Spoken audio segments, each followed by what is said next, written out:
Busy Bee Plumbing, Heating, and Air Conditioning. And I would think about them or, my friends at Hiller or Window Nation or Twice Daily. Or it's not like they're paying discounted prices in June and July when it's not football season. So why would you not work as hard or think that there's nothing to?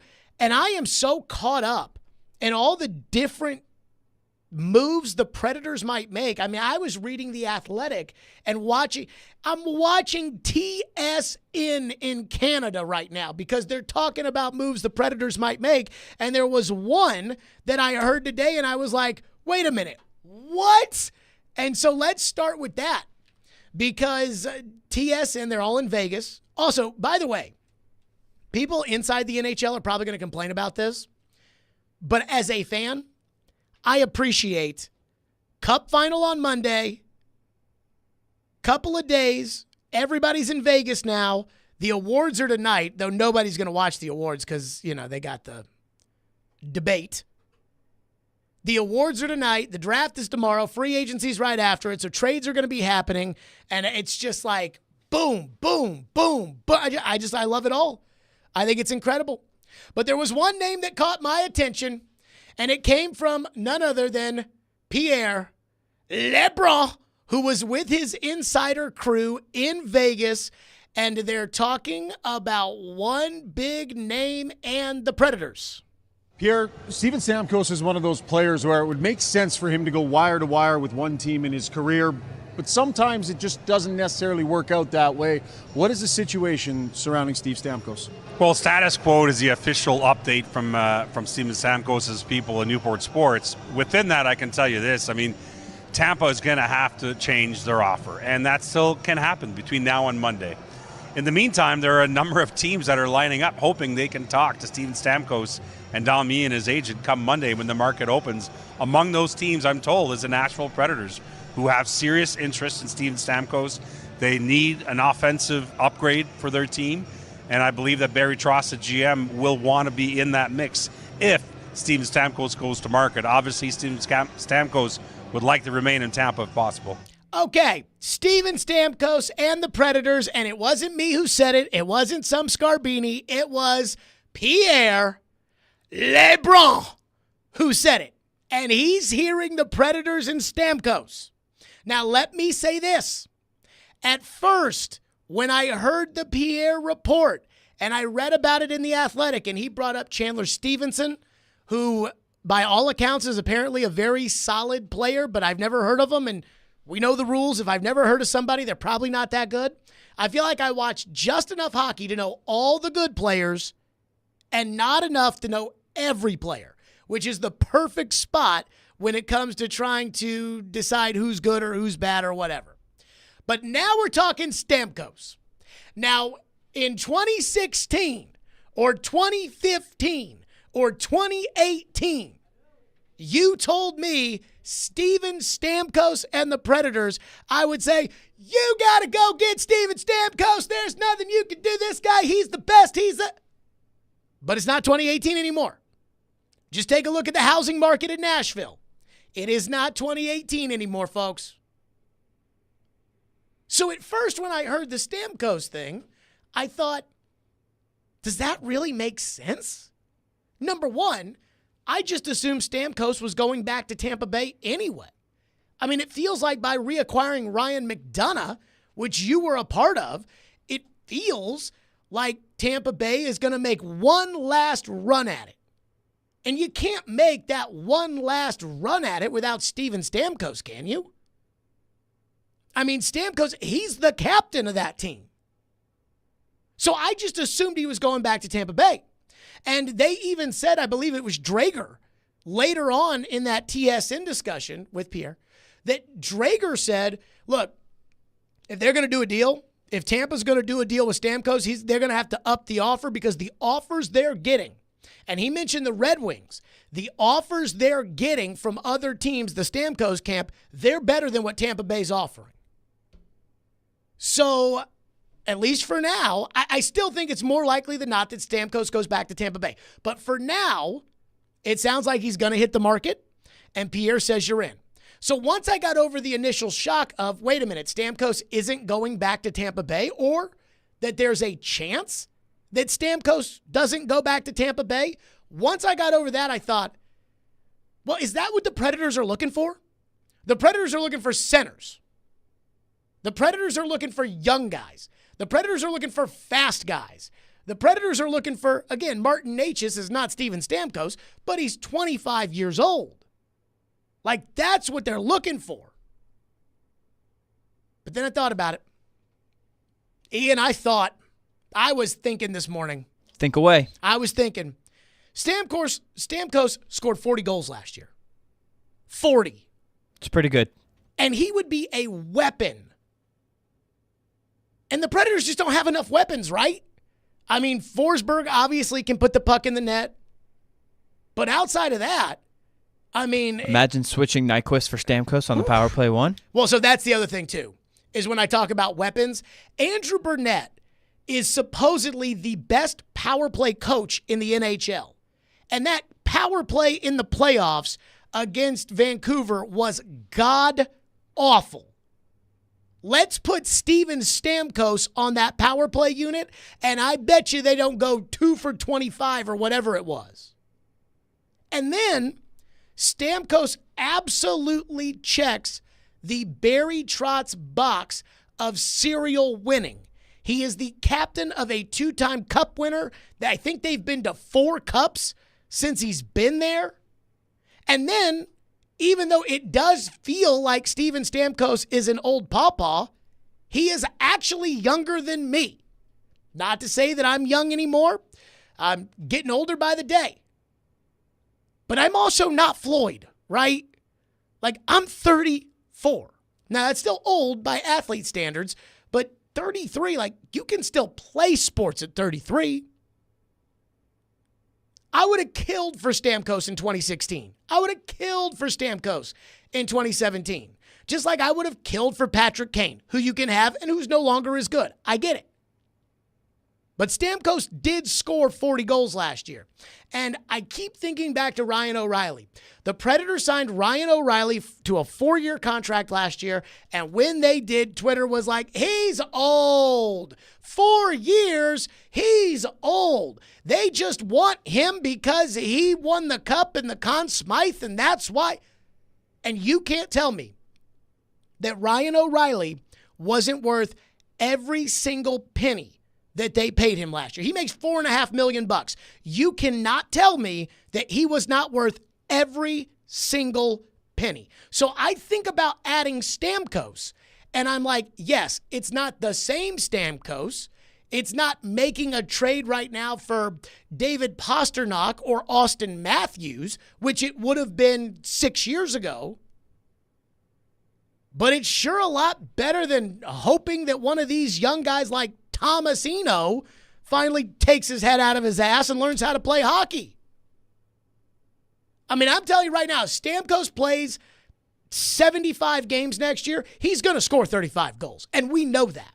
And he's going to be an absolute weapon on the power play on what is supposed to be structurally the best power play with the best power play coach in the NHL. Again, here's your power play. If you're the Predators and you end up making the addition, you end up adding the addition of Steven Stamkos. Stamkos, Forsberg, O'Reilly, Yossi, and who do you want to throw in as the 5th guy?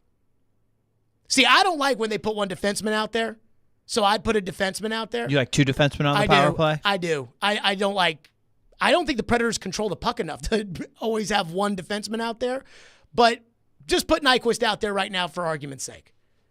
Put somebody out there. Nyquist, Evangelista. Sure. Somebody's got to get in front of the net, though. That's an O'Reilly. Okay, I can do that. That power play, you're going to score. So, I mean, at first, when I heard Pierre say Steven Stamkos, I thought Stamkos isn't leaving Tampa Bay. And then I thought, well, okay, he's not leaving Tampa Bay. I remember when the Predators traded McDonough back to Tampa Bay, there was a report that Steven Stamkos was happy with that trade. So I'm like, he's not going back, or he's definitely going back. But Pierre made it sound, and Darren Drager made it sound like, hey, if Tampa is not willing to up the ante, if they are not willing, and we need to keep an eye on Tampa, because if they are willing to up the ante, they will clear salary cap space one way or another. Did you see they're trying to get rid of Tanner Jeannot?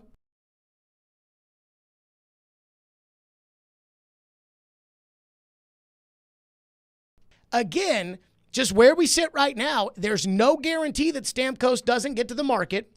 And if Stamkos gets to the market, I am in favor of the Predators going after him because he's a good player, and I am never going to turn down good players. Even if he's not the same Steven Stamkos that I would have killed in order to bring here 6 years ago. 615-737-1025 is our phone number, 615-737-1025. And this is not Julio Jones we're talking about here. He scored 40 goals last year. 615-737-1025. Now, I've always said, and signing Stamkos would not be the big boy forward move that the Predators are going to have to make. But coming up next, Elliot has weighed in on kind of the rumors that we're hearing about Steven Stamkos, so we will do that next. 615-737-1025. Let's talk Window Nation. I absolutely love Window Nation. I had them out to my home, and they showed me all of their great windows, the good, better, best models, the ones that beat the national brands, the energy-efficient ones, and I said, these look like some mighty fine windows. I said, all right, tell me which windows I need to replace. And Window Nation went around my home. They came back to me and they said, Jared, you do not need to replace your windows. I said, really? But you're a salesperson, right? Like, your job is to sell these windows. And they said, absolutely. But our job is to take care of the customer. And that was when I knew that I was working with an honest company and that I could feel comfortable telling you about how great Window Nation is. Everybody's got deals. Everybody's putting, flyers in your mailbox.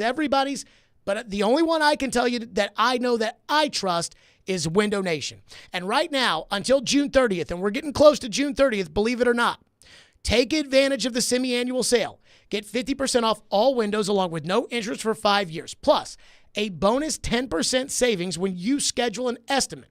Again, 50% off all windows, no interest for 5 years, and 10% savings.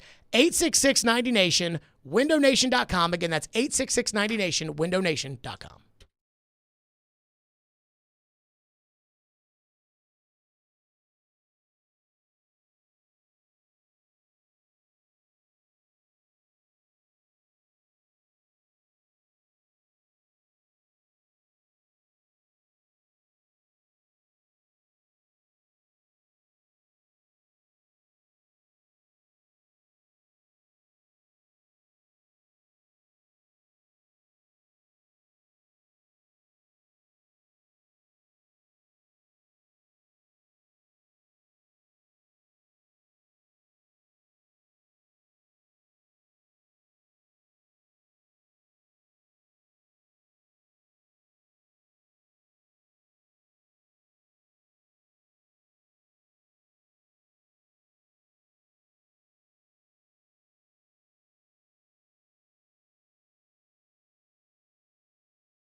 but just wondering how active perhaps the Predators could become free agents.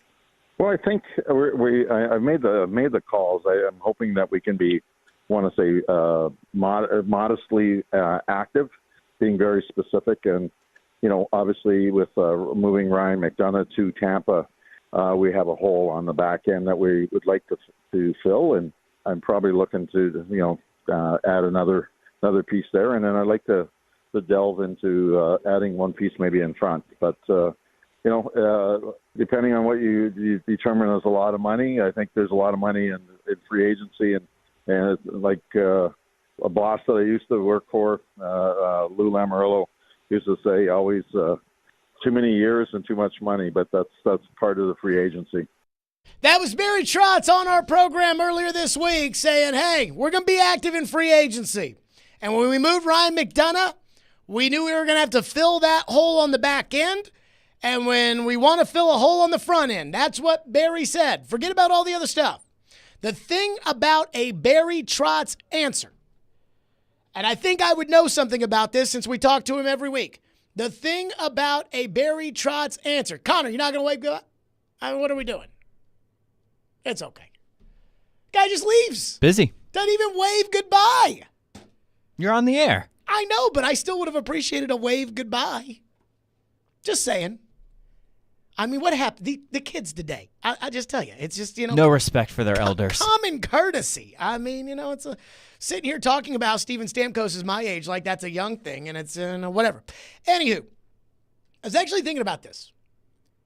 Do you think there's a chance Barry Trotz traded McDonagh back to Tampa Bay because he knew it would screw up their cap? Sabotage. So that they couldn't re-sign Stamkos?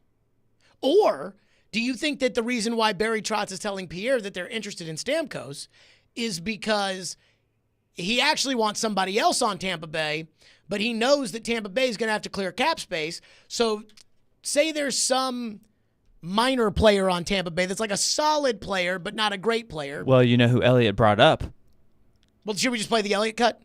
Sure. Hold on one sec. I'll get that part ready. Okay. So this was Elliott on the midday show. We have to give Ian a second here because apparently that's the juicy part of what Elliott said.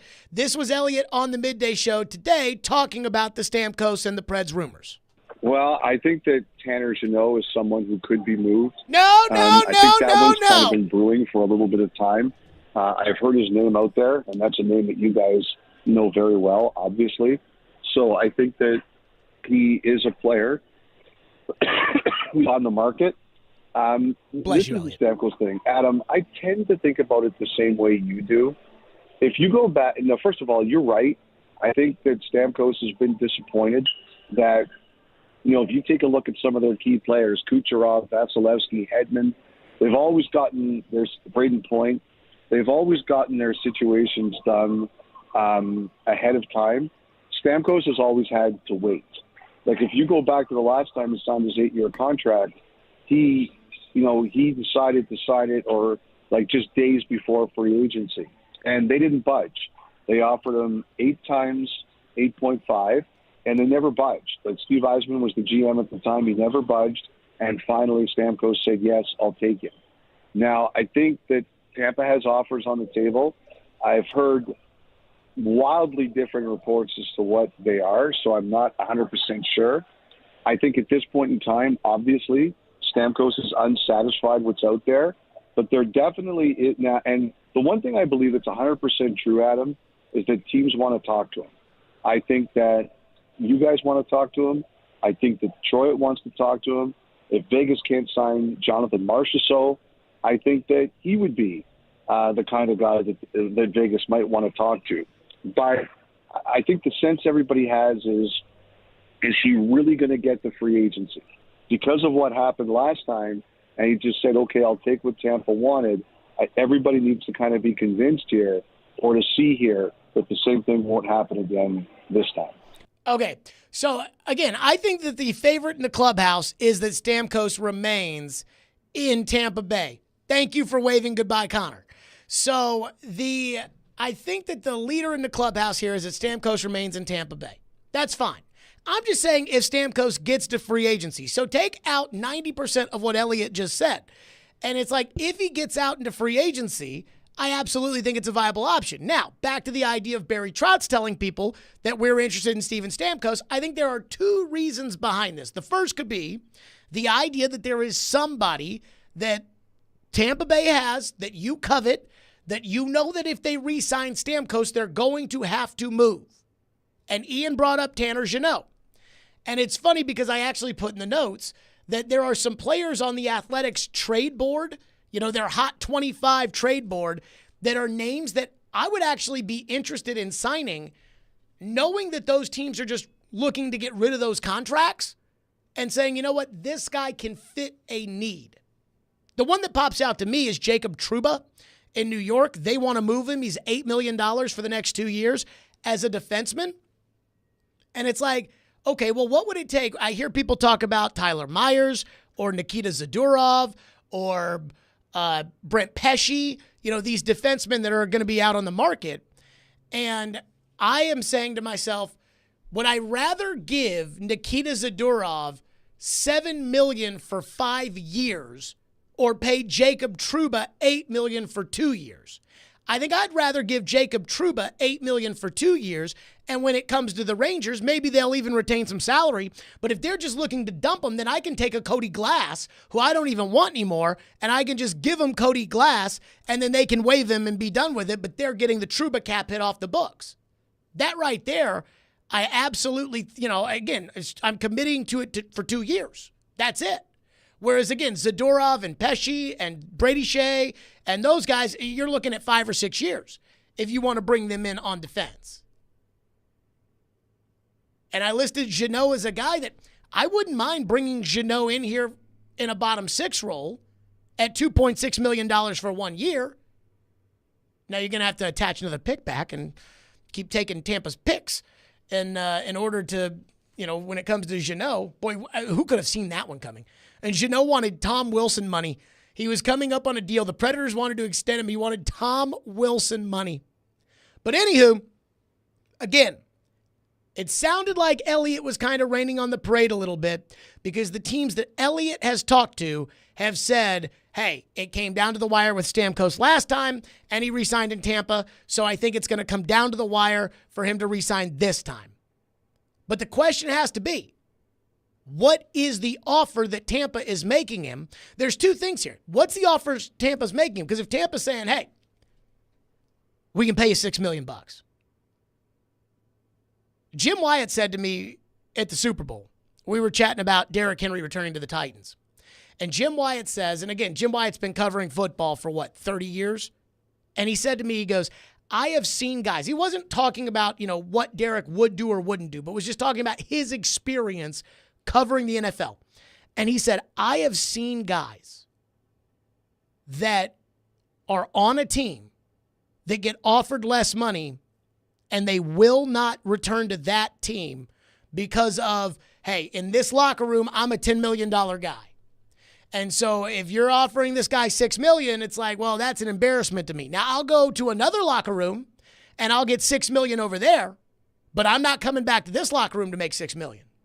And so I don't know what the offer is as far as Tampa and Stamkos are concerned, but maybe the offer is just not that good anyways. So the Tampa part of this is different than the last time that he signed.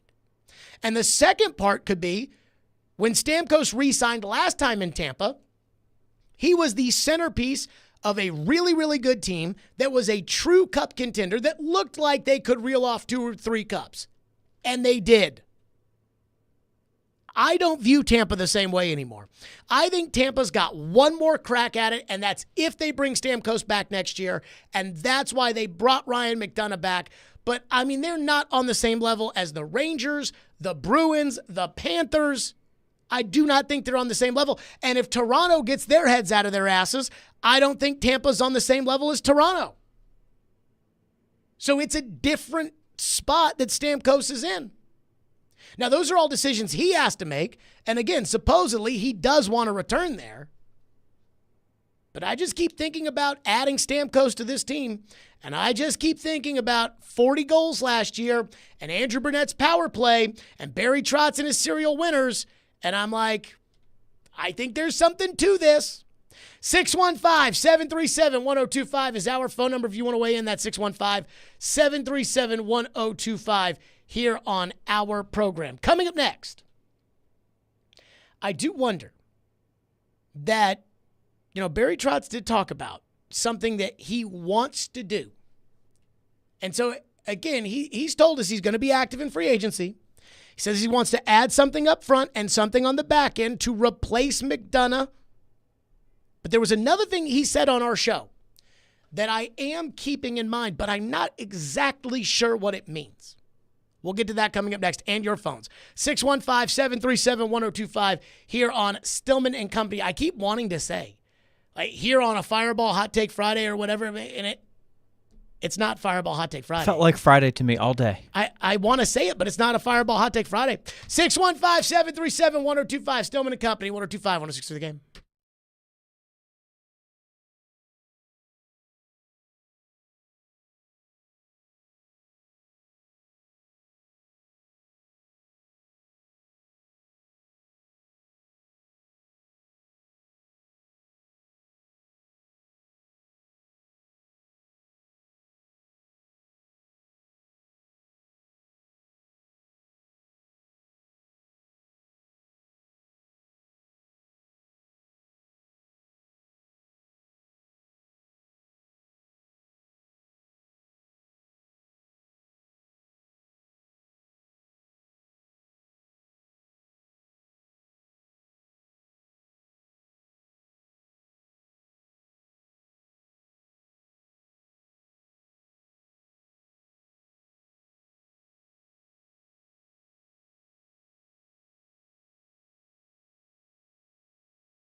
Other than Spencer Stasny, are there any guys at Milwaukee that you feel comfortable today saying, I think that guy could open next season or will open next season with the Predators? Well, I think, it's guys like Svechkov and LaRue, Dashny. I'll tell you a guy that's had a really good run in the playoffs was Willsby and, Delgazzo. They'll all be battling it out for spots on defense. So there's a few guys there that will be in the mix. And then obviously with Askey, we want to just make sure that he's, continues to keep growing. He's a great prospect, but he's still pretty raw. And that's one of the reasons that, bringing Mitch Korn back with him and Ben Vanderklok and Jason Barron and Pekka Rinne and our goaltending department, I mean, we really feel strongly that Askarov can really take it to the next level. That was Barry on our show. Forget about Askarov right now because Saros is going to be the goalie unless Barry's just lied to all of us. And I really don't think he has. So Saros is going to be the goalie, so forget about Askarov. The two names he said there, LaRue and Svechkov. And I keep thinking about all the rumors that we've heard as far as the Predators are concerned. We've heard the Predators linked to Martin Necas. We've now heard the Predators linked via Pierre Lebrun. We have heard the Predators linked to Chandler Stevenson and Steven Stamkos, which I am in favor of Stamkos. Stevenson, you know, it was funny. I told the story yesterday, and I heard Adam repeat it on the midday show while I was talking to Chase in the office. And Adam was repeating the story. The theory is if I don't know who you are, then I'm not interested in the Predators adding you to the team. And the example I use is Mikhail Granlund. At the deadline in 2019, the Predators traded Kevin Fiala for Mikhail Granlund. I had no idea who that was. And Ryan Porth was like, no. He's going to be good. Trust me, he's good in Minnesota. I said, okay. Porth says he's good.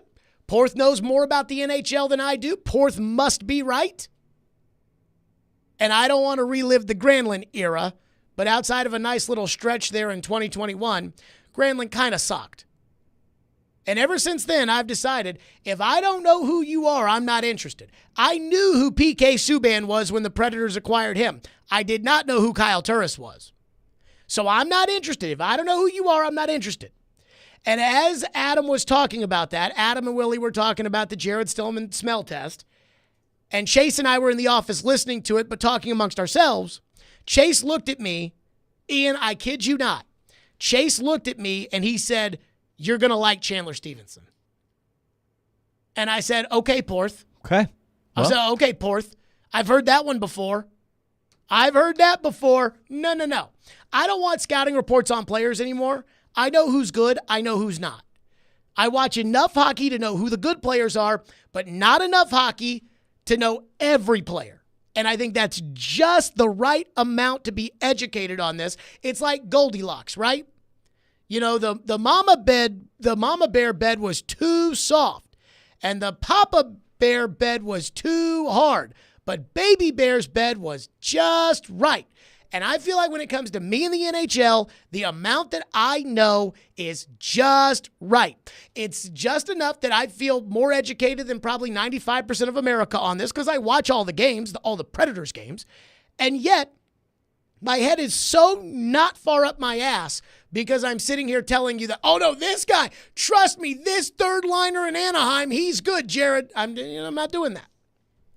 But Barry wants to add one guy on free agent and one guy up front in free agency and one guy in the back end in free agency. At least that's what he said. And I'm looking at who's on the team for next year, like who has made the team. Forsberg, O'Reilly, Nyquist, Novak, Evangelista, Sissons, McCarron, and Cole Smith. And really, I don't care about the fourth line because the fourth line, I feel like you should be able to go to Milwaukee and get some Scarbini like Matthew Olivier and bring him up whenever you want. And there should always be another Matthew Olivier that's down there at Milwaukee that you can just bring up and play on the fourth line. So I don't worry about the fourth line. So I only worry about the top nine. And for me, as of right now, on the top nine, I've got 2 open spots. He says he wants one forward on the front end. Say that's Stamkos. Say that's Stevenson. Say that's whomever. The other spot then has to be one of these young guys, right? The other spot has to be LaRue or Svechkov or Kimmel, or they're done as far as I'm concerned with Tomasino. They're done with Cody Glass. They're not interested in giving those guys another shot. Maybe they give Parson another shot. I don't know. But it really feels like, Barry's not committing to saying any of those guys are going to play in the NHL, but is leaving it open so that they could. Which makes me think that they're probably only looking for one guy when it comes to free agency and the forward position. Phone lines driven by WilsonCountyHyundai.com at 615-737-1025. Andrew says, if the Predators sign Steven Stamkos to a 1-year deal, do you think there's a decent chance this team makes a deep run in the playoffs next year, or is that not enough to tip the scales? First off, I think the Predators are going to make the playoffs next year because of the goalie. If they are really committed to UC Saros, and that means that UC Saros is on the team next year, then they are going to make the playoffs. Because between Forsberg, Josi, and Saros, That is enough almost every year to at least get you into the playoffs. The NHL and the NBA invite so many teams into the playoffs that if you don't make the playoffs, you stink. The Predators barely missed the playoffs 2 years ago, and that team stunk. So, of course, if they add Stamkos, I feel pretty good about their ability to make the playoffs. And then the question is, do you get that deep run?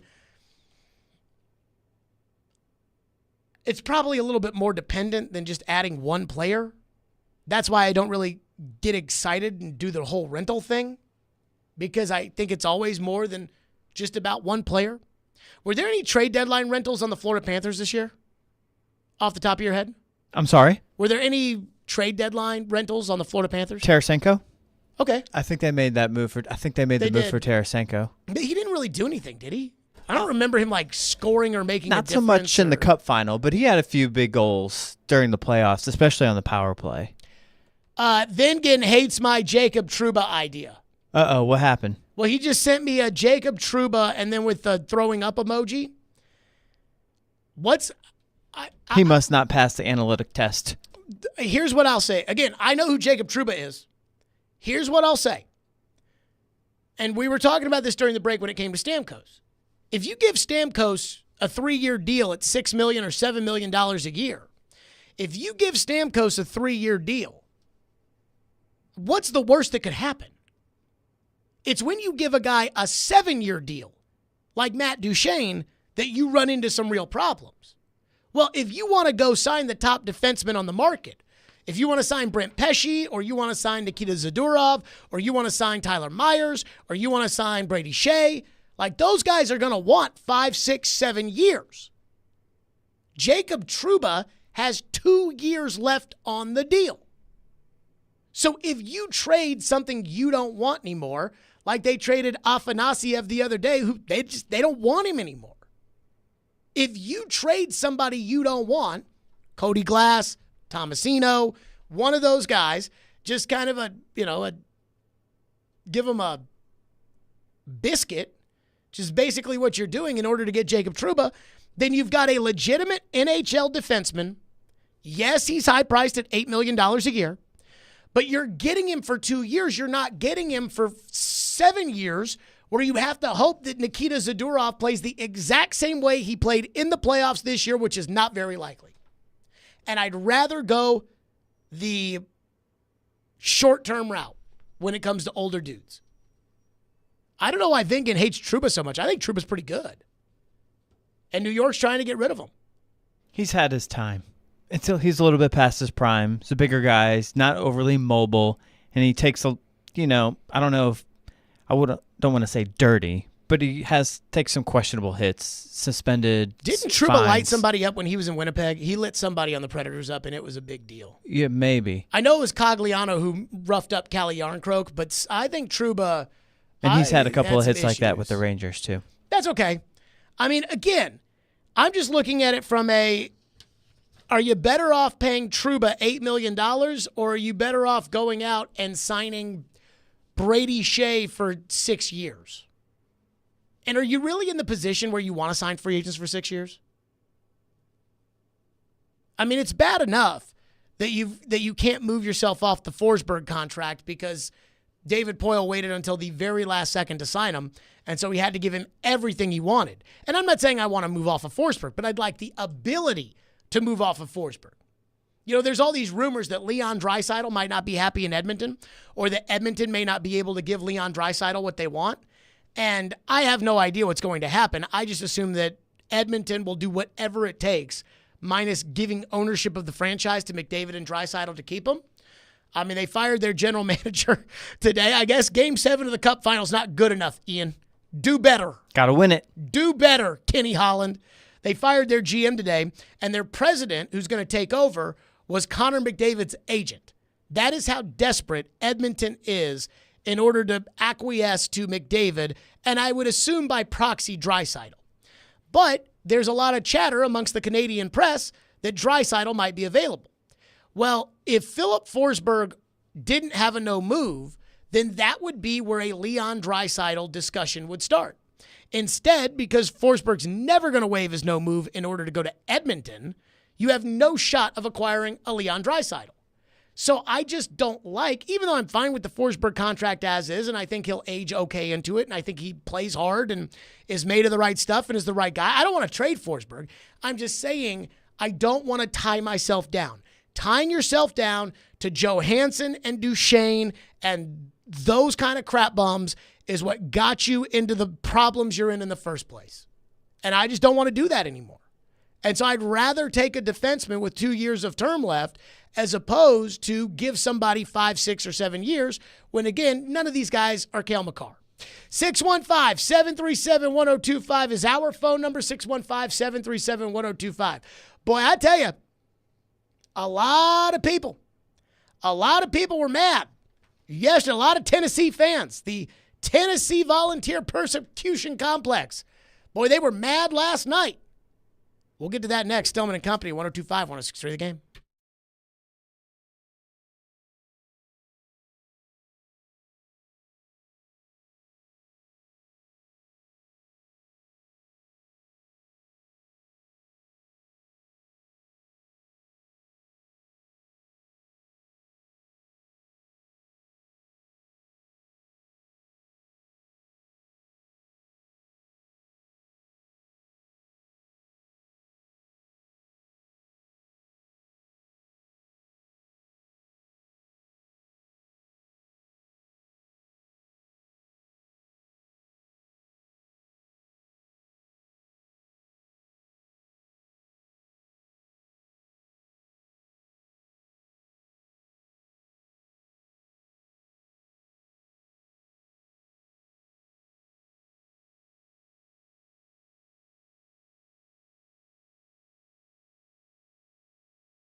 Well, and the Lakers have made a decision on who they are going with for the number 17 pick. Let's find out with NBA Commissioner Adam Silver. And with the 17th pick in the 2024 NBA Draft, the Los Angeles Lakers select Dalton Knecht from the University of Tennessee. Knecht, first of all, I love his name. I love the name. I watched him during the NCAA tournament. I mean, I like the brother a lot. And I was saying to myself, J.J. Redick damn well better draft him. I mean, you were a shooter in college, wasn't you? Lakers was one of those teams, they're like front runners. I mean, they're just raining threes all over the place. One night when things are going so well, another night when you needed the damn threes, you couldn't find. There was an APB out for them damn three-point shooters, okay? So you definitely needed to grab somebody like this cat, Knecht out of Tennessee. I liked him a lot watching him during the NCAA tournament. He was making major noise, and the fact that the Lakers got their hands on him, I like that, and I'm very proud of you, CJ. You understand, for selecting that brother as being potentially big impact, because I think it's sacrilegious for shooters not to mention shooters and the impact that they could have. Stephen A. likes Dalton Knecht to the Lakers at 17 last night. Ian, did you watch the NBA draft? No. I did not either. But I did see on Twitter that a lot of people were mad last night because Dalton Knecht lasted until 17 overall.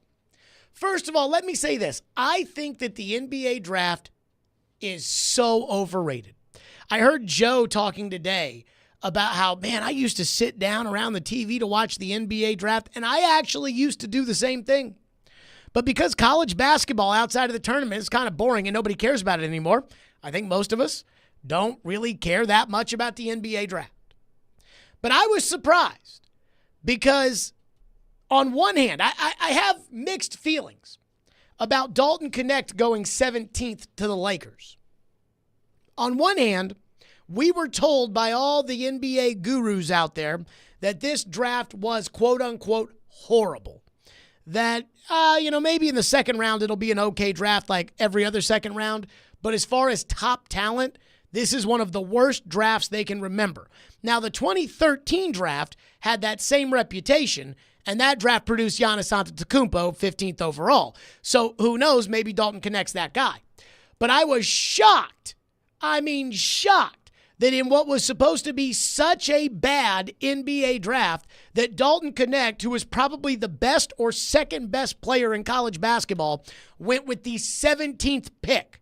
I agree taking Reed Sheppard in the NBA draft out of Kentucky, who's just a freshman. I agree with taking Reed Sheppard ahead of Dalton Knecht.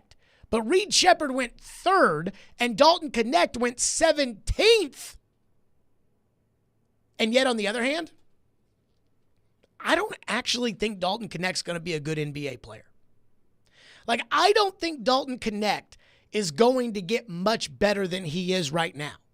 And yes, he is a really, really solid player right now. He's a great college player right now.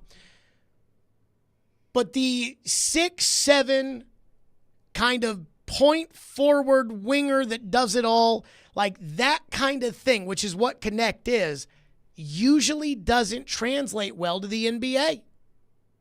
Remember Adam Morrison at Gonzaga? I thought Adam Morrison was going to be incredible in the NBA. I remember him crying. Yeah, when they lost that game to UCLA. I was on spring break my sophomore year of high school. Gus Johnson went crazy. But Adam Morrison, he did nothing in the NBA. Now look, Steph Curry, a lot of people thought wasn't going to be very good in the NBA because he was so small, and Steph's an all-time great. So I could totally be wrong about Dalton Knecht. But I just never thought, I know what gets me about the NBA is that oftentimes we see guys that we remember in college. If you don't live the NBA, and none of us in Nashville, Tennessee do, if you don't live the NBA, then what happens is take a guy like Reed Sheppard. We all watched him play at Kentucky, and he was pretty good at Kentucky. And we see him go into the NBA draft. He goes 3rd overall, and then we won't think about Reed Sheppard again until either his team gets really good or he gets traded to another team. And somehow, some way, we're watching a Western Conference Finals NBA game, and oh yeah, Reed Sheppard. And you know that happens with so many guys. You're watching a random NBA playoff game, and you're like, oh yeah, I remember him at Florida.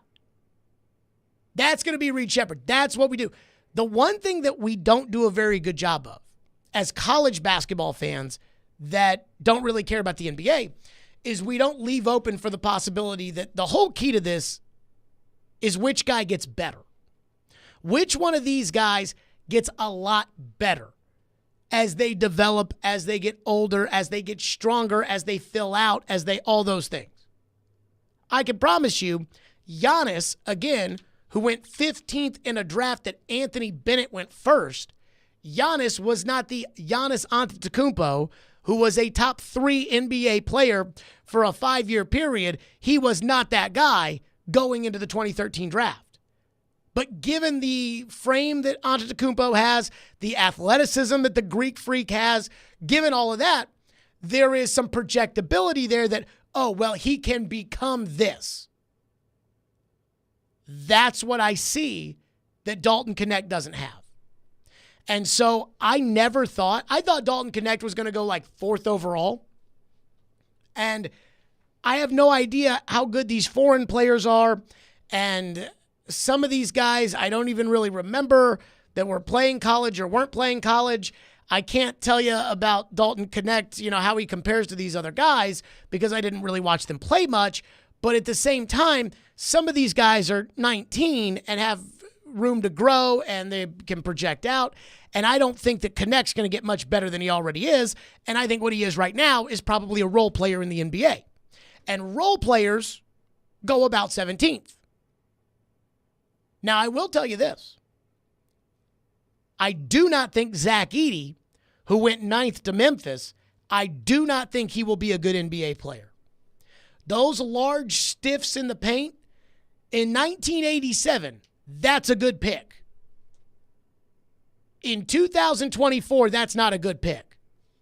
I mean, how many big-time post players in the last 20 years have gone to the NBA and just become stars that don't have like an outside element to their game? And Edey does not have an outside element to his game. Ewing back in his day was different. And if this were Ewing's day, Edey would go number 1. Ewing and Hakeem and Dikembe Mutombo and Karl Malone and those guys. But those guys didn't bring the ball outside. The game now today, they bring the ball outside. Edey's not bringing I would not have taken Edey with the 9th pick. He reminds me of Hassim Thabit. And I just don't think that was a very good pick. I would have taken Knecht before I took Edey. So, again, I don't think Dalton Knecht's going to be a good NBA player, but I certainly thought in what was supposed to be a just historically awful draft, I certainly thought he'd go higher than 17th in that bad of a draft. Now, I did not know this, but apparently the TV in here is tuned to ESPN. I guess I did not know. The second round, when did they start doing this? When did the first round and the second round break off in the NBA draft? The NBA draft used to always be one night. This might be the first year. And so the NBA thinks they're the NFL, so they try to break off the second round and do a second night.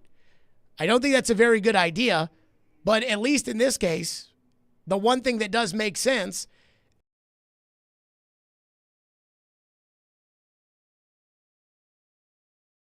about 5 minutes, yeah, the guess second it round. Starts at 3 Central. Yeah, 4 Eastern. The bottom part of the screen at ESPN says, will any team take Bronny James before the Lakers with the 55th pick? So basically, ESPN is going, and I guarantee you they get ratings for this. ESPN is wondering, will any team take LeBron's son? Or can we break down and hype up the drama of what will happen with LeBron's son, who sucks? What will happen with LeBron's son, even though he's not good? That league is a complete and total joke. The NBA is a laughingstock because of crap like that. That the big story going into the second round of the draft, the NBA breaks up the draft from one night to 2 nights because the whole second day is going to be about Bronny, who's not even good, but that's all anybody cares about, And that's why people like me just don't give a rat's ass about this league anymore. What a clown show of a league. Just a joke. One texter says he finds it funny that UT fans are upset because Memphis did not draft Dalton Connect. Who cares? Like, I mean, in all seriousness. I think I heard Robbie make the joke. No, Robbie sent out the tweet about how the Vols are just spited on by the Titans for drafting Will Levis and the Grizzlies for drafting Zach Edey. And it's like, guys, that's not how this works. Like, it's not like, oh, no, we need to take the local kid. No, we need to take the good kid. That's who we need to take. 615-737-1025. Ian, you think Bronny gets drafted by the Lakers? What do you think happens with Bronny? Probably. I mean, they do everything else. I mean, they made the coach his podcast buddy, so. Maybe someone will take him before that, but doubtful. What a clown show. Clown show the NBA has become. 615-7. Joe is arguing that Karl Malone was not a post player. Who's arguing that? Joe. I mean, he had a pretty nice turnaround and sideline kind of, back. I wouldn't say he was a post-up player like Hakeem Olajuwon. Right. He wasn't Ewing, but he still, again, the pick and roll. Stockton would come off the pick, and then Malone would roll. And where would Stockton give the ball to Malone? Usually for a little corner kind of jump shot. No, he'd roll out, go right to the bucket, lay it up and in. Not always. No, Malone was not an outside player, Joe. Look, the 4 position in traditional basketball is a post player, even if it is not, again, Olajuwon. Malone and Barkley had similar games, I'd say. And again, Barkley was not. He could shoot it. Like Scottie Pippen was a point forward. Like that guy would come out, bring the ball down the floor, stretch the. That's what we're talking about. Dirk. That's what we're talking about. Malone was not Dirk. Barkley was not Dirk. It's a different game now. 615-737-1025 is our phone number. Again, we are awaiting with bated breath where Bronny goes in the second round. All right, coming up next, Brandon Aiyuk wants out of San Francisco, and he wants out bad. The Titans have a need for a long-term receiver. They have a need. We'll get to that next. Stillman & Company, 102.5, 106 for the game.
Stillman and Company, 102.5, 106.3 The Game, streaming live on Twitter, Twitch, YouTube, and Facebook live from the Busy Bee Plumbing, Heating, and Air Conditioning Game Nashville studios.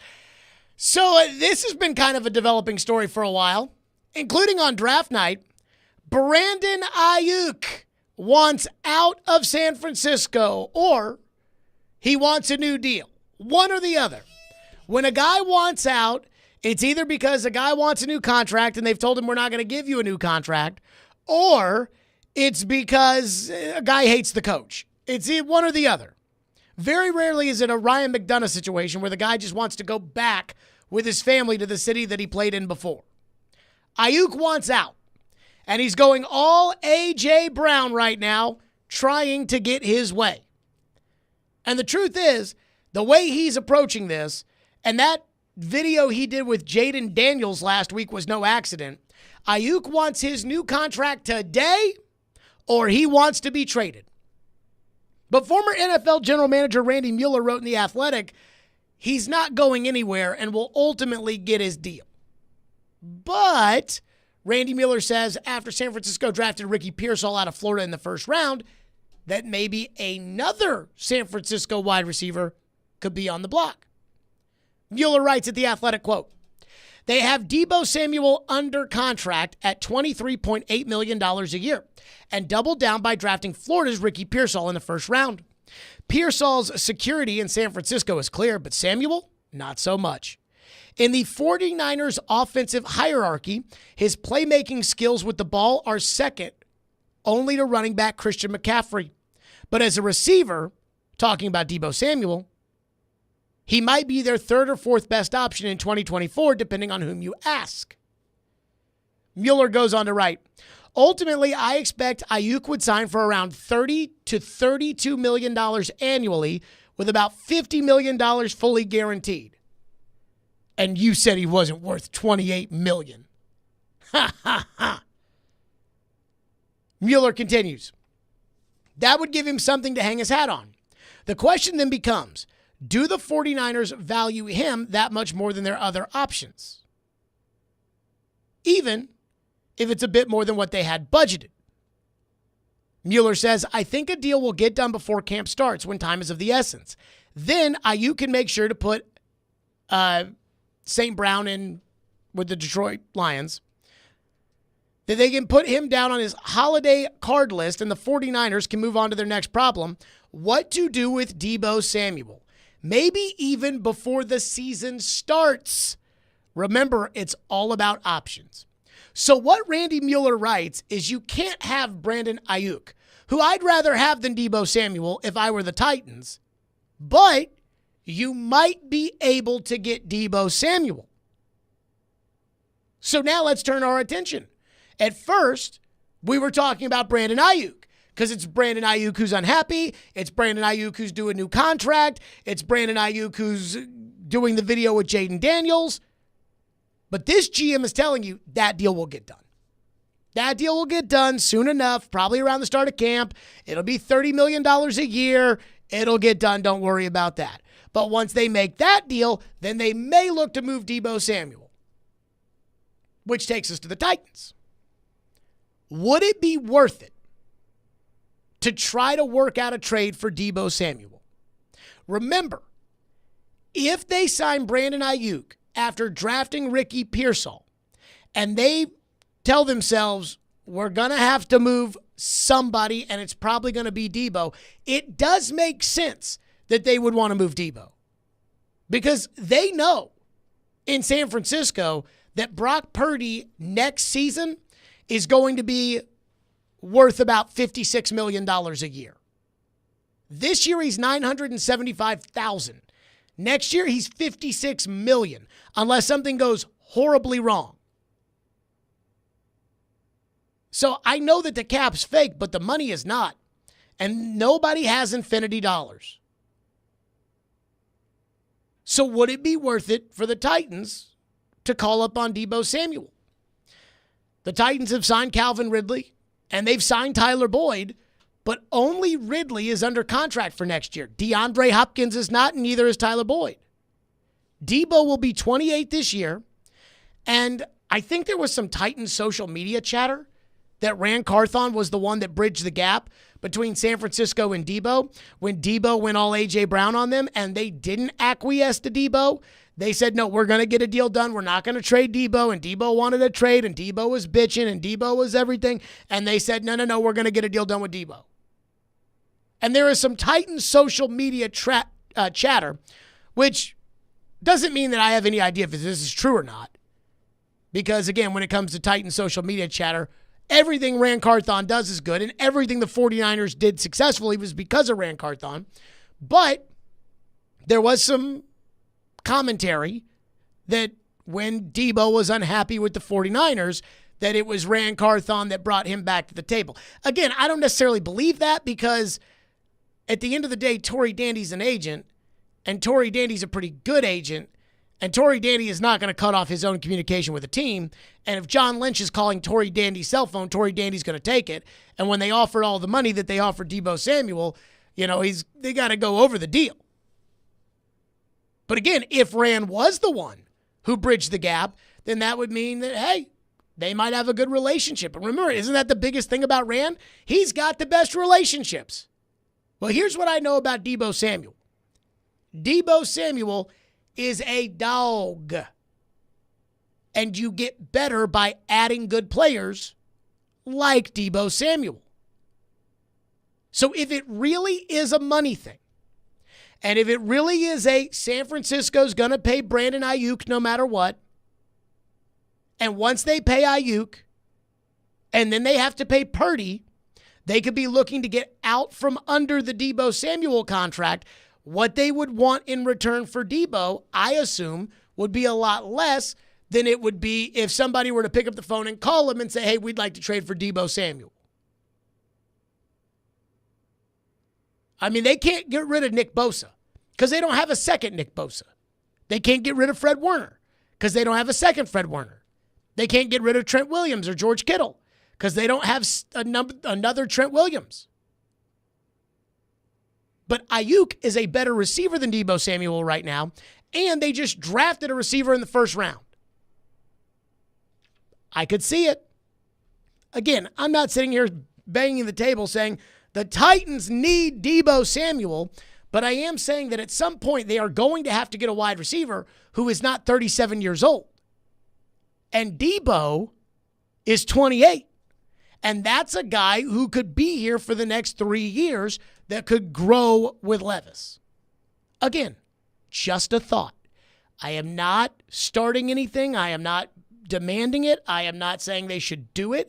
I am saying if Randy Mueller, a former NFL GM in The Athletic, is right, and they're going to sign Aiyuk, and Ayuk's the man, and Debo is the odd man out, I could see the Titans going after Debo, and I think Debo would make sense. 615-737-1025 is our phone number, 615-737-1025. There was one name when we talked about the receivers the Titans do have that I did not mention. I mentioned Ridley, I mentioned Hopkins, I mentioned Boyd. But another Titan player goes all in on pumping the Treylon Burks tires. We'll get to that next. Stillman and Company, 102.5, 106.3 The Game.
Another guy who I'm also excited to see in that room this year is Treylon.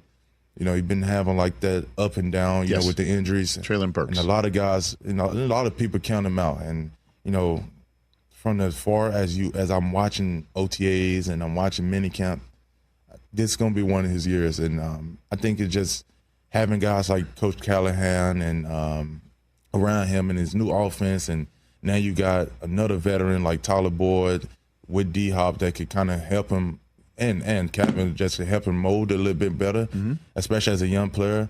I'm excited to see our offense score a lot of points. That was Jeffrey Simmons on the Rich Eisen Show, and add him to the list of guys that are just all in on pumping the tires of Treylon Burks.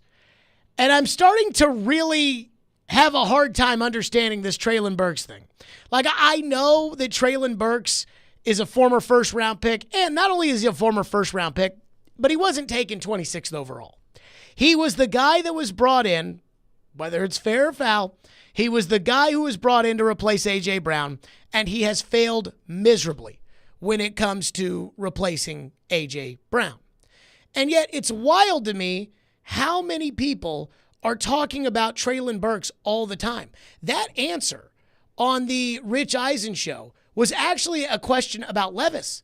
And Simmons talked about how excited he is to see Will Levis play this year. And then he just goes, and another guy I'm excited is Treylon Burks. And it's like, oh, okay, I guess we're talking about Treylon Burks now. And so add him to the list of people. And it almost feels like we're living in this, like, you're either with Treylon Burks or you're against Treylon Burks kind of Titan society. And I don't really understand why we're here. I know how we got here. We got here because it looked like the Titans, after signing Calvin Ridley, after entertaining the idea of bringing in Malik Neighbors or Marvin Harrison Jr. or whomever, it looked like the Titans were out on Burks, especially when they signed Tyler Boyd.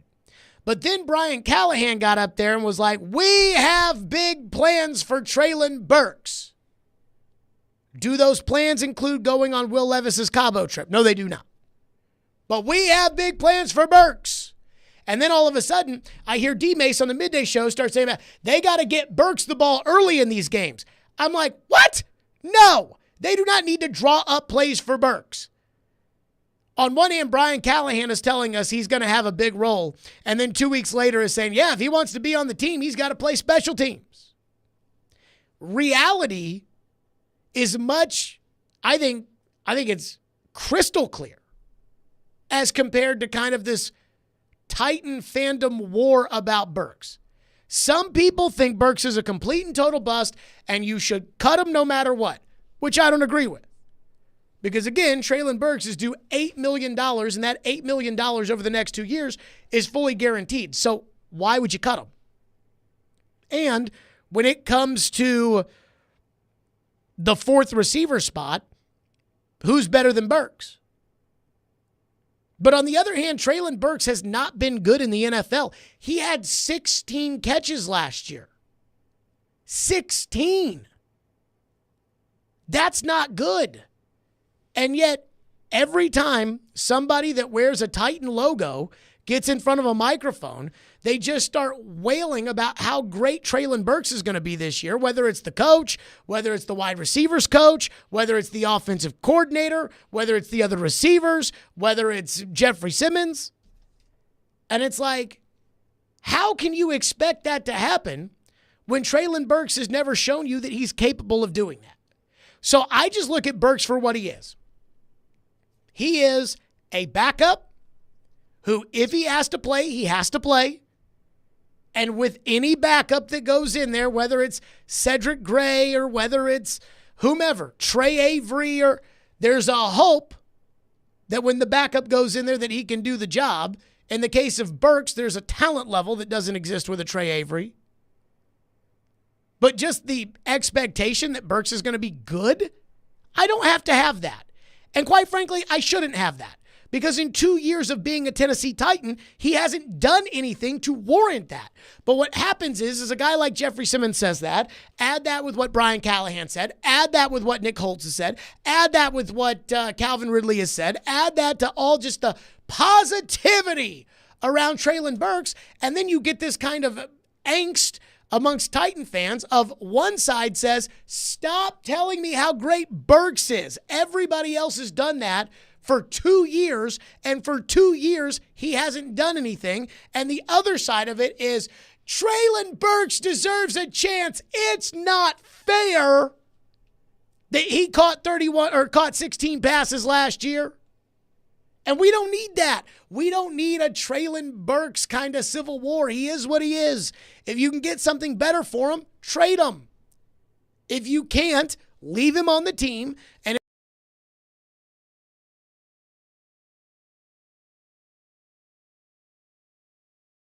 I don't even think there should be much of an argument. If he's the fourth receiver and somebody gets hurt, put him in the game. If he's the fourth receiver and nobody gets hurt, keep him on the bench. If somebody has a receiver go down in training camp and they call you up and they say, we'll give you a 4th-round pick for him, trade him. If nobody calls you, don't trade him. The end. Instead, it's like, oh no, I'm excited to see this big year for Treylon Burks. I hope that things go to plan. And if things go to plan, that means Burks sits his butt on the bench. I don't expect things to go to plan because everybody gets hurt in the NFL and every team has injuries. But the idea that it's like just this constant pumping of the tires of Treylon Burks, good God. Enough already. Phone lines driven by WilsonCountyHyundai.com, 615-737-1025. Neil is up next on Debo Samuel. Thank you for calling. What's up, Neil? Hey, Jared. Thanks for taking my call, man. Hopefully you're having a good day. Sure. Go ahead. Debo Samuel's a talent. I don't want him here. He's injury hurt. He's had 1 year over 1,000 yards, which was in 2021, and he's always missing time. And the thing that scares me about that would be he's going to want another contract, and I don't think he's worth $28 million. I don't even think Aiyuk's worth $30 million. But I really hope that the Titans next year can draft some home talent, and that we can build a wide receiver on a rookie deal, and eventually that'll pay off. But wide receivers right now are scaring me with their contracts, man. I don't know, except for maybe Justin Jefferson, Tyreek Hill. I don't even think they're worth $32 million. So that's all I have to say about. What defines to you what is worth $32 million? Like, why is Jamar Chase not worth $32 million? Does his team not get $32 million worth of value out of him? He's not as good as Justin Jefferson. He's hurt a lot. He's been injured almost every year. Okay, but Justin Jefferson's getting $35 million.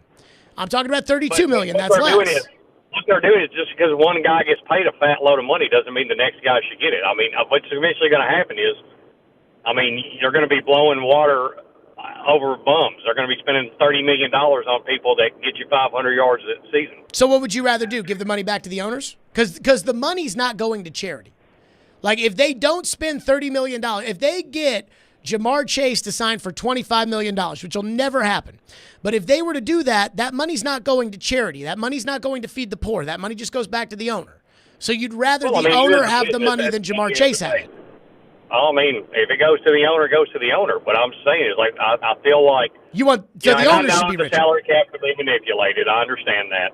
I'm with you on that one. The salary cap's full of crap. But just because somebody else gets $35 million doesn't mean the next wide receiver should get paid that fat either. So, that's all I'm saying. Here's what's wild about that. Thank you for your call, Neil. Here's what's wild about that. That's exactly how this works. Like, I know that there's this idea, and I heard Robert Turbin, a former player, that said when Justin Jefferson signed, and he said, well, I just don't think CeeDee Lamb and Jamar Chase are worth that kind of money. I'm like, it doesn't matter what you think. That's not how this works.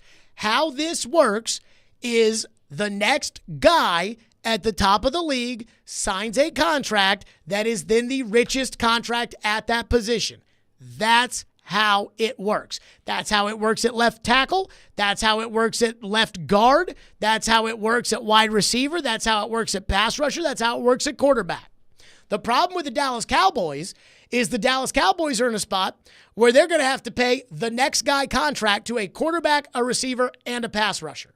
So they're going to have to pay $56 million for the quarterback at least. They're going to have to pay $35 million for the pass rusher, and they're going to have to pay $36 million for the receiver, because that's exactly how the league works. And I don't totally understand, like, what defines the value of a certain player when you say, well, he's not worth that. CeeDee Lamb is not worth $35 million. You want to know why CeeDee Lamb is worth $35 million? Because if CeeDee Lamb was a free agent, CeeDee Lamb would get $35 million a year. That's why CeeDee Lamb is worth it. And the other thing about these contracts, again, the owners keep making more money. Every year they make more money. Every Peacock game, every Netflix game, they make more money. That money goes to the players. That's the collective bargaining agreement. So the money has to go up. And that's why the contracts go up. So you can sit here and you can tell me that Deebo Samuel's not worth the money, but I would argue that Deebo is. And we did this with A.J. Brown, right? The Titans offered A.J. Brown $20 million a year. Now, Tory Dandy, I think, probably lied to A.J. Brown, told him it was 16. But what I believe is they offered him $20 million a year. A.J. said he would have taken $22 million. $22 million at wide receiver is a drop in the bucket. You're paying Calvin Ridley more than that right now. If you just want to sit there and say, I'm only interested in the guys that play 17 games, and I am only interested in the guys that don't make a lot of money but are really good, then you better draft great player after great player. You better hit on all your picks, because you're not going to get good players if you don't overpay for them. I mean, you're talking about Deebo played 15 games last year. Has Deebo ever missed a playoff game? Deebo last year, 3 playoff games. Deebo the year before that, 3 playoff games. Deebo the year before that, 3 playoff games. I mean, Deebo's pretty good now, even if he does get hurt. 615-737-1025 is our phone number. 615-737-1025. Damn. This is pretty crazy. Oof. The little NFL business info, and then we're right back to your phones. And this might actually affect the money. We'll get to that coming up next here on the program, 615-737-1025. First, though, let me tell you about Twice Daily. Twice Daily has your cravings, and you can save on every single visit. Stop in and get rewarded. All you need to do is join the Twice Daily Rewards program to unlock special discount savings, enter their sweepstakes, and so much more. Celebrating summer with the Chicken Salad Summer at Twice Daily. They've made 2 new additions to their menu, their flaky chicken salad croissant and their tasty chicken salad wrap. Plus, they're made fresh in-house and made to order just the way you like it. And since it's summer, do not forget to grab an ice-cold drink, too. You can download the Twice Daily app or order ahead, or you can go right to the made-to-order kiosk. Twice Daily, what are you craving?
Do not miss out on Nashville's best deal for Deacon's New South in downtown, where Southern service meets exceptional service. Their dry-aged steaks and chef-inspired dishes are complemented by inventive sides and desserts featuring locally sourced produce. Head to theGameNashville.com/deals to get a $50 gift card for only $25 while supplies last. So how about this? Breaking news, Ian. Do you remember that NFL Sunday ticket trial that's been going on? I guess we have a verdict. We have a verdict in the DirecTV Sunday ticket trial. Basically, this all started when a restaurant in San Francisco sued the NFL over Sunday ticket. And I don't know exactly what the details were, but basically that the league was violating their antitrust agreements by making Sunday ticket very expensive and only putting it on satellite and then taking it away from satellite and again, artificially inflating the price and so on and so forth. So this is Megan Cuniff, who is a Southern California independent reporter. And she says that in the verdict, the NFL has lost. In the Sunday ticket antitrust trial, the jury orders the NFL to pay $96 million in damages to the commercial class and $4 billion in damages to the residential class. So that is basically $4.1 billion that the NFL has to pay. I wonder how much money that means that my parents are going to get out of that. Because they've had Sunday tickets since 2005. And I believe this covers, 2011 to 2022. Is if you were a subscriber, I think you're part of the class action here. So I think my parents are getting a check. Now, I don't know how much. It's probably going to be $100 maybe. But hey, that's not bad. But $4 billion divided by 32 is basically going to be $125 million a team. So the Titans just got $125 million poorer today. Plaintiff's expert put forth a damages model that was at $7 billion.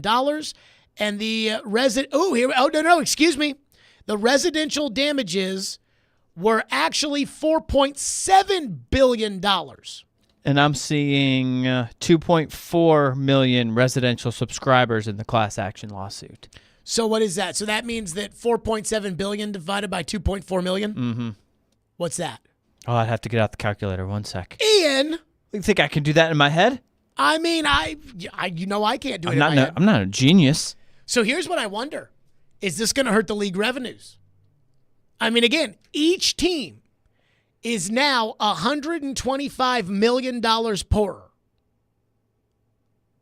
Now, $1 million may not matter to these teams, but $125 million matters to these teams. Just take the Titans, for instance. We're paying $1.2 billion for the stadium. The Titans are paying $700 million plus the cost overruns of the stadium. So if the Titans have budgeted their money out and they say, okay, here's the money we have for the football team, here's the money that we have for our office staff, here's the money that we have for field maintenance, here's the money we have for this, here's the money we have for community outreach, here's our full, overriding budget. Now it's and now you got to pay $125 million extra. Looks like almost $2,000. That's not bad. 1,958.3 repeating. Dad, if you are listening right now, and if not, I will send you a text. But you need to get in on this whenever they tell you how to claim that class action lawsuit. That's $2,000. That's a vacation right there. Go do it. But I don't know how this will affect things. But I can promise you the NFL ain't going to be happy about that. Oof. Phone line driven by WilsonCountyHunter.com. Michael's been waiting patiently on NFL player salaries. Michael, go ahead. Thank you so much. Weird question. You got me thinking when you talked about Dallas and the quarterback, CD, Micah Parsons, and the contracts. Do you ever see a situation where these contracts start to outpace the growth of the contracts, start to outpace the growth of the salary cap? And if so, what kind of implication do you think that might bring? Kind of like the running back, how he got devalued because you didn't need as much. do you think that could be a situation in the position where they're like, well, we'll do it by committee, we'll get specialized guys so we can bring the contracts down? Well, I'm going to tell you right now what's going to hurt all of this. That $4.7 billion. The league revenue last year, and I'm reading from Sportico, the league revenue last year was $19 billion, right? So now, let's say the league's revenue this year is $21 billion. It's going to be in that kind of range. Well, they're going to lose money because they're going to have to pay $4.7 billion in damages. That would, in theory, lower the phony baloney for cock to cap. But what it really means, again, is you're Amy Adams Strunk. You are committed to the stadium. If Amy Adams Strunk went to the city today or went to the fan base today and said, guys, we just got hit with a $125 million fine, which I actually think is more because I was doing $4 billion divided by 32, but this is $4.7 billion divided by 32, so it's probably a lot more than $125 million. It's probably like $130 million. If Amy Adams Strunk went to the fan base or the city or whomever and said, all right, guys, here's the deal. We had the stadium budgeted out. We had, our season ticket numbers budgeted out. We had our salaries for the season budgeted out. We had everything. Our payroll was all, we were totally going to make our budgets. But now, because of this surprise ruling, we are now $130 million poorer, so we're going to have to get rid of some good players, or we're going to have to ask you guys to pay more money, for the new stadium or something like that. You guys would laugh at her. You would say, no, we're not paying more for the stadium. So what does that mean? That means that when they total up the league revenues, they're going to deduct the $4.7 billion, and the people that are going to pay this back are the players. We talked yesterday. Philadelphia has a payroll of $345 million.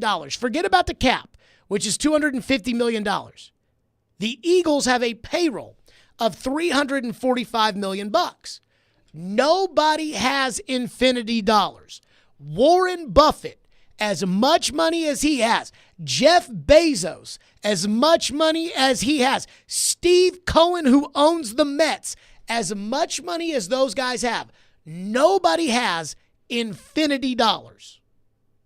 So at some point, the money has to stop.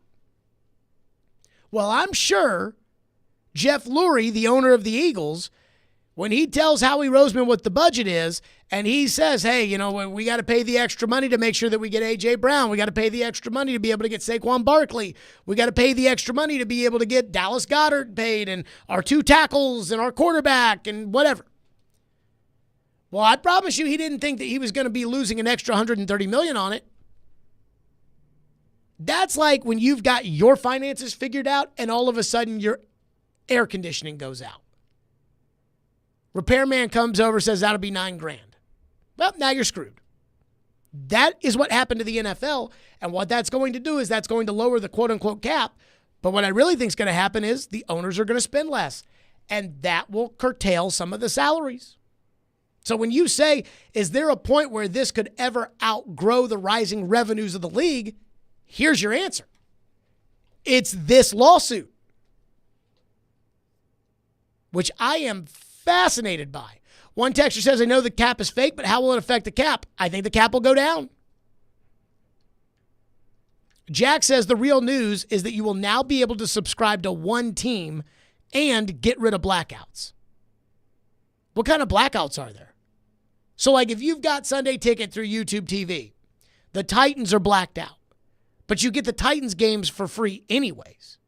They're usually over the air, so you shouldn't have to worry about that. Yes. I mean, I've never seen anybody that's upset ever since the NFL got rid of the attendance blackouts, which where they would black out a game locally if it wasn't sold out.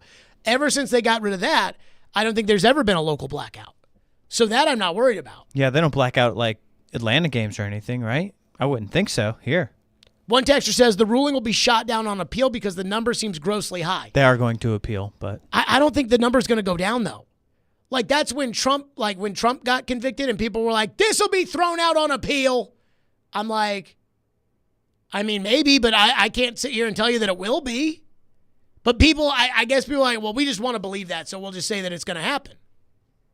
I don't know. The number doesn't seem high to me. How much money do you think the NFL's made off a Sunday ticket over the last 20 years? It's a lot. Probably in that $4 billion a year range, whatever it may be. I mean, who knows? One texter says, I'm a Titans fan in Pennsylvania. I can't watch the Titans almost ever on local channels, so a team-only subscription would be massive. Now, again, I'm just kind of reading through this as we're on the air. Does this mean, with the NFL losing the trial, does this mean that now we'll be able to get team-specific buys? I think so. What makes you think that? Just some of what I've been seeing. I think it was the Spot Track guy. Okay. He tweeted out something, people are going to be consumed by the number here, but the real, kicker is it could change how people stream the games. Good. Go for Bally Sports next. In all seriousness, and I've never sued anybody for anything. I have technically been sued before, and nothing came of that, but I have never sued anybody before, so I don't know how that goes. But if I was ever to launch a class action lawsuit, it would be against Bally Sports. This is what the tweet says. The dollar amounts will drive a lot of headlines, but the real news here is that fans should soon be able to purchase single-team streaming packages while also, in parentheses, hopefully, being alleviated of the blackout restrictions at some point as well. This should also set the tone for other major sports streaming packages. This is the Spot Track guy. Ooh. Now, I have a thought on this next, and it's kind of out there. Out there is not the right way to say it. This doesn't necessarily have to do with the NFL's streaming. This has to do with, again, what you just said about how this is going to affect the other sports.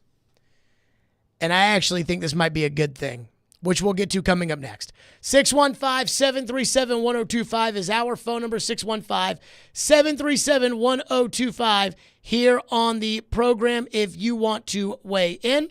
And tune into The Fan on 94.9 today as the Sounds take on the Jacksonville Jumbo Shrimp. Pregames at 5:50, first pitches at 6:05. Sounds Baseball on 94.9 The Fan.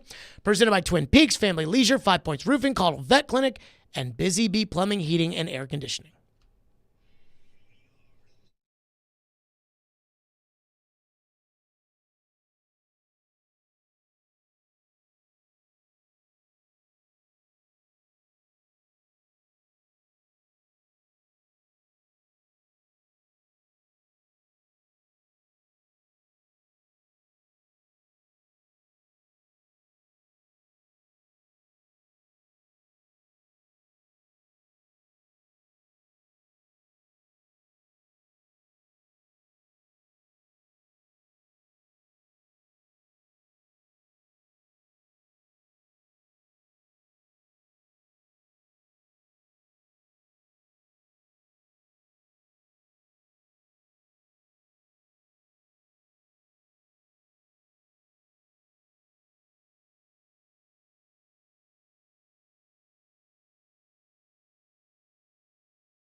The local TV here is Bally Sports that carries the Predators. I mean, I'm a cord cutter, and I think there are a lot of people out there that are cord cutters. I am the problem. What do you see as the future here? We see Major League Baseball dealing with stuff, and next season. So wait, I mean, there's going to be an evolution in terms of how long-term and even short-term fans locally get their team. Streaming digital platforms are going to be an option. There may be more national games. But the whole delivery of our content, particularly on the local basis, is going to evolve. Having said that, first and foremost, we want to make sure it's accessible to our fans. And the business model is obviously going to change depending on how we have to do that. That was Gary Bettman last year at the NHL draft on this program. And I was like saying, what are we going to do about Bally Sports, Gary? And he's like, we're going to have to figure something out. Now, at that point in time, the NHL was negotiating with Bally Sports a deal that they would sign that Bally Sports would later renege on, which was basically the deal with the NBA and with the NHL was at the end of this year, all of the Bally Sports teams would be done with Bally Sports. And we could move on, and the Predators would be on a different channel or whatever. But then Bally Sports tried to save themselves with a deal with Amazon that people don't really know the exact details of in order to be able to stream games on Prime Video. And Major League Baseball, who's the real driver behind Bally Sports, was like, whoa, hold on, we're not doing that. Well, now I have to ask the question, because the NFL just lost a $4.7 billion ruling on the Sunday ticket deal. And there have been multiple people that have asked the question, what does this mean for the other sports? Now, I don't know the answer because, again, all we know is that the NFL lost and that it's $4.7 billion and $96 million to the residential class or to the commercial class. And again, 4.7 to the residential class, which is great. But a lot of people are now saying that the other sports are in trouble too because baseball has a similar package and basketball has a similar package. And hockey has a similar package. Now, I think the difference between those are that the baseball package wasn't exclusive to one carrier, whereas Sunday Ticket was. But people are talking about local blackouts. Local blackouts aren't in NFL games. They are in the other games. And I have long begged, these TV contracts are signed for long, these are long TV contracts, like the Dodgers TV contract goes into the 2030s. Right now, baseball, basketball, hockey, they want to be done with Bally Sports.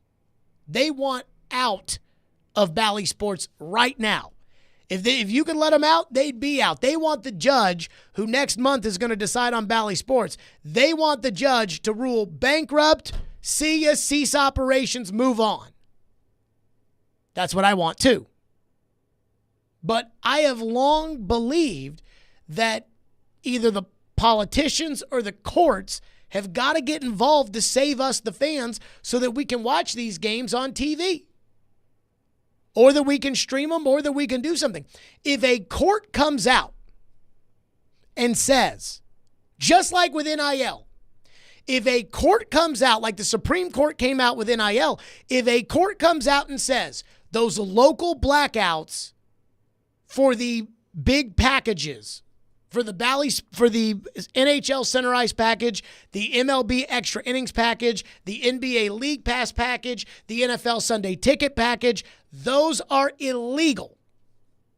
Then all of a sudden we can all get the Predators without having Bally Sports. Because we can just buy the NHL package and we can all watch the games. And we can all watch the Atlanta Braves with the MLB package. Or the Reds if you happen to be one of the 15 people in town that like them. But I don't know that that's happening either. I think right now I'm just hopeful that that's what's going to happen. We should take it to the Supreme Court, Ian. Yeah, one more thing to do to the Supreme Court. We should take our grievances with Bally Sports and we should take them to the Supreme Court. One texter says, I'm a law professor who taught sports law a couple of times. See my text immediately above. Antitrust judgments are tripled. Also follow Mike Florio on this. The judge is pro-business, meaning pro-NFL. He was questioning the plaintiff's lawyers skeptically just a few days ago. Florio surmised that the judge would grant a motion for judgment notwithstanding the verdict, meaning that the judge could enter judgment for the NFL notwithstanding the verdict for the plaintiffs. We should wait and see what the judge does. One more thing, class action attorney's fees are huge. I won't, and your parents won't see around $6,000. It will be something less than that. Boy, I tell you, our court system on so many different levels is so fakakta. Like, so an antitrust judgment becomes tripled. Why? Like, to me, I'm a believer in do the crime, do the time. I don't believe in, hey, you did the crime. What does the crime carry? Carries 3 years in jail. All right, 10 years in jail. I don't believe in that. If the jury says, and again, this is what our justice system's supposed to be, if the jury says you owe $4.7 billion, then you should owe $4.7 billion. Why should you owe triple that? I think that's stupid. And don't even get me started on all the other things that just drive me crazy. But it's like, oh yeah, no, the lawyer's fees are going to take up pretty much all of that, so nobody's going to get any money anyways. Well, then what's the point of suing? One texter says, I can't get over the air way down in College Grove. I have to pay for Paramount Plus, and I'm out of luck for the other games. Only ABC makes it over the air down there. I would pay for a Titans-only package. Is that true? Man, maybe. I mean, all the way in College Grove? I mean, it's not like College Grove is way out there, but I mean, it's kind of out there. I mean, it's out there, but it's not like outside of civilization. Even with fancy bunny ears, still can't get it, huh? Interesting. Maybe. It's like, well, you know, deep down inside, did you know that in Antarctica, we only get ABC, but we don't actually get CBS? You know, Michael Jordan in that, like, I think he lived in like rural North Carolina. Michael Jordan did not get, I think it was CBS at the time. Michael Jordan's hometown did not get CBS, which carried the NBA. So Michael was not an NBA fan because Michael couldn't watch the NBA. NBC had baseball, NASCAR, and college basketball, so Michael Jordan was more of a college fan than he was an NBA fan. The greatest player in the history of the NBA could not watch the NBA growing up, so he didn't know much about it. Pretty crazy. Who knows? I'll tell you, I hate all this stuff. I hate, you know, the politicians, the courts, Bally Sports, the streaming packages. I hate all of it. Like, there are certain things in our country that we need to just start from scratch. Like, we just need, you know, it's so convoluted and so we just need to start over. And so many different things. Healthcare, the court system, our TV contracts for baseball, football, basketball, hockey. We just need to start over. College sports, we just need to start from the very beginning on college sports. 615-737-1025. Barry Trotz has said something for the umpteenth time that he's already said on our show twice, that he's made abundantly clear. But I'm not sure that I agree with what he said and what he's planning to do. We'll get to that next. Stillman & Company, 102.5, 106.3 The Game.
Stillman and Company, 102.5, 106.3 The Game, streaming live on Twitter, Twitch, YouTube, and Facebook live from the Busy Bee Plumbing, Heating, and Air Conditioning Game Nashville studios.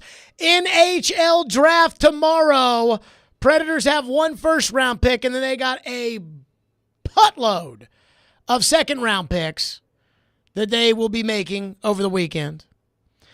And we talked to Barry Trotz on Monday, and I said after that, I asked him about Saros, and I said, look, I've asked him 8 ways to Sunday, about signing Saros to a deal, and maybe he's lying right to my face, but I think he's going to sign UC Saros to an extension.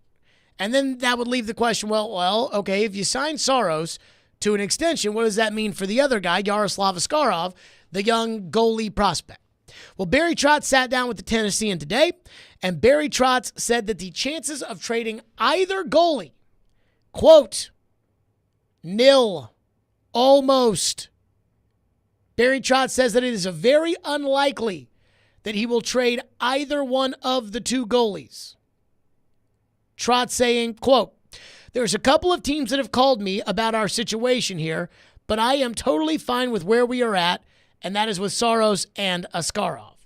So this was Barry Trotz on Monday when I asked him about, hey, is there a line in the sand that might force your hand on a potential Saros deal? And listen to how Barry kind of downplays it given where he thinks they are. As far as your own guy, UC Saros, we've probably talked about the Saros deal a couple times now. Are there lines in the sand when you guys approach Saros' camp, whether it's trade protection or length or whatever it may be, that you guys just, as much as you want to get a Saros deal done, you're not necessarily willing to cross? Or is this we're going to find a way to get this deal done kind of situation? I think it's one of those, Juice knows what I think of him. I know his agent knows what I think of him. I've had very good dealings with his agent to this point, so I don't think there's necessarily need to be a point where you're going to draw a line in the sand. I think we're going to try to find a nice common ground where it's a win-win for both. And to this point, I see no reason to draw a line in the sand, and I'm sure they don't as well. Translation, we're going to re-sign him. And I'm like, okay, if you re-sign UC Saros, then that means you probably have to trade the young goalie prospect, right? But then, again, he's told the Tennessean he's not going to trade him. And this is what he said when I asked about players in Milwaukee that could be on the Predators. And he talked about how he changed the coaching staff for Askarov. Other than Spencer Stastny, are there any guys at Milwaukee that you feel comfortable today saying, I think that guy could open next season or will open next season with the Predators? Well, I think, it's guys like Svechkov and LaRue, Stastny. I'll tell you a guy that's had a really good run in the playoffs was Willsby and, Delgazzo. They'll all be battling it out for spots on defense. So there's a few guys there that will be in the mix. And then obviously with Askey, we want to just make sure that he's, continues to keep growing. He's a great prospect, but he's still pretty raw. And that's one of the reasons that, bringing Mitch Korn back with him and Ben Vanderklok and Jason Barron and Pekka Rinne and our goaltending department. I mean, we really feel strongly that Askarov can really take it to the next level. Okay, so he's telling you. I brought back Mitch Korn, who is basically like the goaltending version of Bill Callahan. I brought back Mitch Korn because I want him working with Askarov. In fact, later in the interview, he compared him to Pekka and said that Askarov is where Pekka was, and Pekka had 3 years in Milwaukee, and so maybe there's a third year here for Askarov, and that they're going to turn him into Pekka. So then how do you get better? I understand what Barry Trotz is saying, but I fear that Barry Trotz is willing to live in this weird Willie Donick utopia where the Predators sign UC Saros to a contract extension. They also keep Yaroslav Askarov on the team, and then Yaroslav Askarov backs up UC Saros for 3 or 4 years, and then 5 years from now, Yaroslav Askarov becomes the starting goalie of the Nashville Predators. Are these guys even going to have jobs 5 years from now? Like, in all seriousness, and I know that the Predators don't fire the general manager like other organizations do, but can you really make like an 8-year plan at the goaltending position like that? And not only that, doesn't Askarov need a new contract eventually? Like, the way these contracts work, aren't the entry-level deals 3-year deals? So if this was the second year of Askarov's deal, that means that next year he'll need a new contract. Well, that's kind of a problem, right? And then I even asked Barry Trotz a couple of weeks ago, or about a month ago, when he came on after the McDonough trade, and I asked him, I said, 4 years from now, are you going to be able to have both goalies? Do you think, Barry, that, say, when you're projecting out 4 years from now, that it is feasible? You know, at this point, Askarov would be 25 years old. Do you think it's feasible that 4 years, 5 years from now, both Saros and Askarov could still be on the team? Or when it's that long term, then it really has to be one or the other? I think at that point it has to be one, probably at one or the other. I don't think it's feasible. I mean, look back at you look at in the past was Vancouver had Luongo and Schneider, and there's probably some other ones. Boston's going through it with Allmark and Swayman, and I know I do know this, that if you don't have a goaltender, you want one, and if you have two good ones, you have a chance to win every night. Okay, so the 3 cuts we've played: 1, going to sign Saros to an extension; 2, going to develop Askarov. Trotz says, I'm not trading either guy. Tells the Tennessean, I'm not trading either guy. Tells us 4 years down the road, he's going to have to pick one guy or the other. But then again on Monday said he's going to be willing to give UC Saros trade protection. Given the Askarov situation, does that make you maybe a little cautious about including a no move in a deal for Saros? No, not really. Not really. I think certain players, they get to a certain level in the league that they earn that right. So I think Kandus is one. He should have some protection if we get a deal done. He's proven it in the league. So, but I do think and it has to have a limit to it, just like anything. And it's probably a little different. I talk about this a little bit. Just in general to other general managers, and there's only one guy can play in goal. You can have 12 guys that can play forward. You got 6 guys that can play defense. So when it comes to some of those, you have to just be cautious. That's all. Okay, so he's telling us again. He's telling us that he's going to keep Saros. He's going to extend him. He's going to give him some trade protection, but he did say right there he's got to have a limit on it. He's going to give Saros an extension. He's going to try to develop Askarov, and he's going to keep Askarov, but that 4 years from now, he will have had to make the choice between one or the other. So how do you get better in the meantime? Like just by signing free agents? We hear they're in on Chandler Stevenson. We hear they're in maybe on Steven Stamkos. We hear they're in on Brent Pesce. So if they sign Brent Pesce and they sign Chandler Stevenson and they bring up either Zach LaRue or Fedor Svechkov into the lineup, now all of a sudden I think they're going to be able to compete for the cup? No. Something does not add up here. I don't know what it is, but it's something. Something is not adding up. Either the plan's not adding up and I disagree with it, or he's not completely telling the truth. It's got to be one or the other. Because, again, if you're not willing to deal one of your 2 goalies, what do you have to trade? How do you get Martin Necas if you're not willing to trade one of your 2 goalies? How do you get Mitch Marner if you're not willing to trade one of your 2 goalies? How do you get any of these guys if you're not willing to trade the things that other teams would want? Nobody wants Philip Tomasino, so you can't trade Philip. You cannot pick up the phone and say, we'll give you Philip Tomasino for Martin Necas. They're not doing that. And yes, picks will be a part of it, and you have picks, but picks can't be all of it for a 25-year-old second-line player in Natchez. So somebody help me out here. What's the plan for getting better if they're not going to do something with one of the two goalies? If they're going to roll with the status quo, how do you actually get better? And I don't mean get Chandler Stevenson better.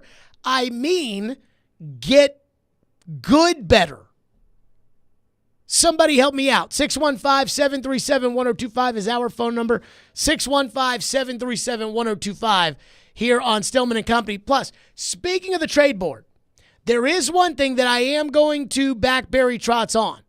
And I want to get to that coming up next because I think it's a great investment strategy. So we'll do that coming up next, 615-737-1025 here on our program. And let me tell all the fine folks to join us July 4th at the 14th Annual Music City Hot Chicken Festival at East Park. It's a spectacular day packed with live music, contests, and, of course, hot chicken. It's free, so bring the whole family and discover more at hotchickenfestival.com.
There are some big names that are on the trade market. There are some rumors that you guys are in some of those big names. Would you say that there's some accuracy to that? Yeah, I think so. I think, and it's some of it is by default. A lot of the top players in the league sort of look for destinations where they feel that they can check a few boxes. One, are they a good organization? Two, are they in a good city? Three, are they have the ability to win, be it through the players or through draft capital and all those type of things. So we check a lot of the boxes. And do they have the number one thing is, do they have any salary cap flexibility? So I think we've checked a lot of those boxes. So we'll be rumored for a lot of things. I mean, earlier, as you know, we were rumored for I think it was a prominent player in Toronto, and that was just people trying to connect dots. But those type of things are going to be out there. That was Barry Trotz on our show earlier this week saying, yeah, we're in the mix on some of the big names. Now, maybe he was just talking free agency because as Pierre Lebrun reported, they are in the mix on Steven Stamkos, supposedly. But when I asked that, I was talking more trades. I was talking more Martin Necas, Mitch Marner. So The Athletic has a trade board out, their top 25 trade board. And I clicked on it this morning, and I looked at it, and I saw, quite frankly, only a couple of guys that I would truly be interested in. The first two, number one, Mitch Marner. Yeah, I'd be interested in Marner. Now, there are some conditions there, but I would be interested in Marner. Number two, Martin Necas. Yes, I'm interested in Necas. Then, after that, there are some guys on the trade board that, we'd have to talk about. Nikolai Ehlers is number 3. Now, in 2018, I loved Nikolai Ehlers. Loved him. I thought he was awesome. But he hasn't really done a lot for me since then. Haven't really noticed him much. Had 25 goals last year. He's $6 million through next season. And it's a division trade. I don't know. Jacob Chychrun, Chychrun would be a decent fit because he is one of those, defensemen that is, he's a legitimate top 4 defenseman in the NHL, but doesn't he kind of get hurt a lot? He has in the past. So Chychrun... And never really lived up to the hype so far.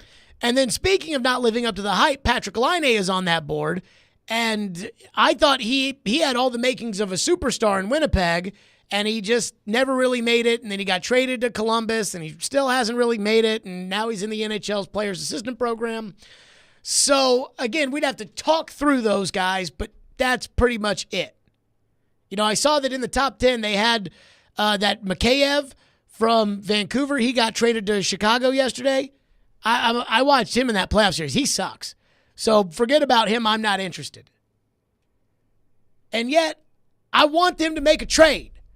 I want them to go get a 24-year-old, 25-year-old, an in-their prime player, and you're going to have to give up something good in order to do it, but I want them to get a good player to come in here and make a difference.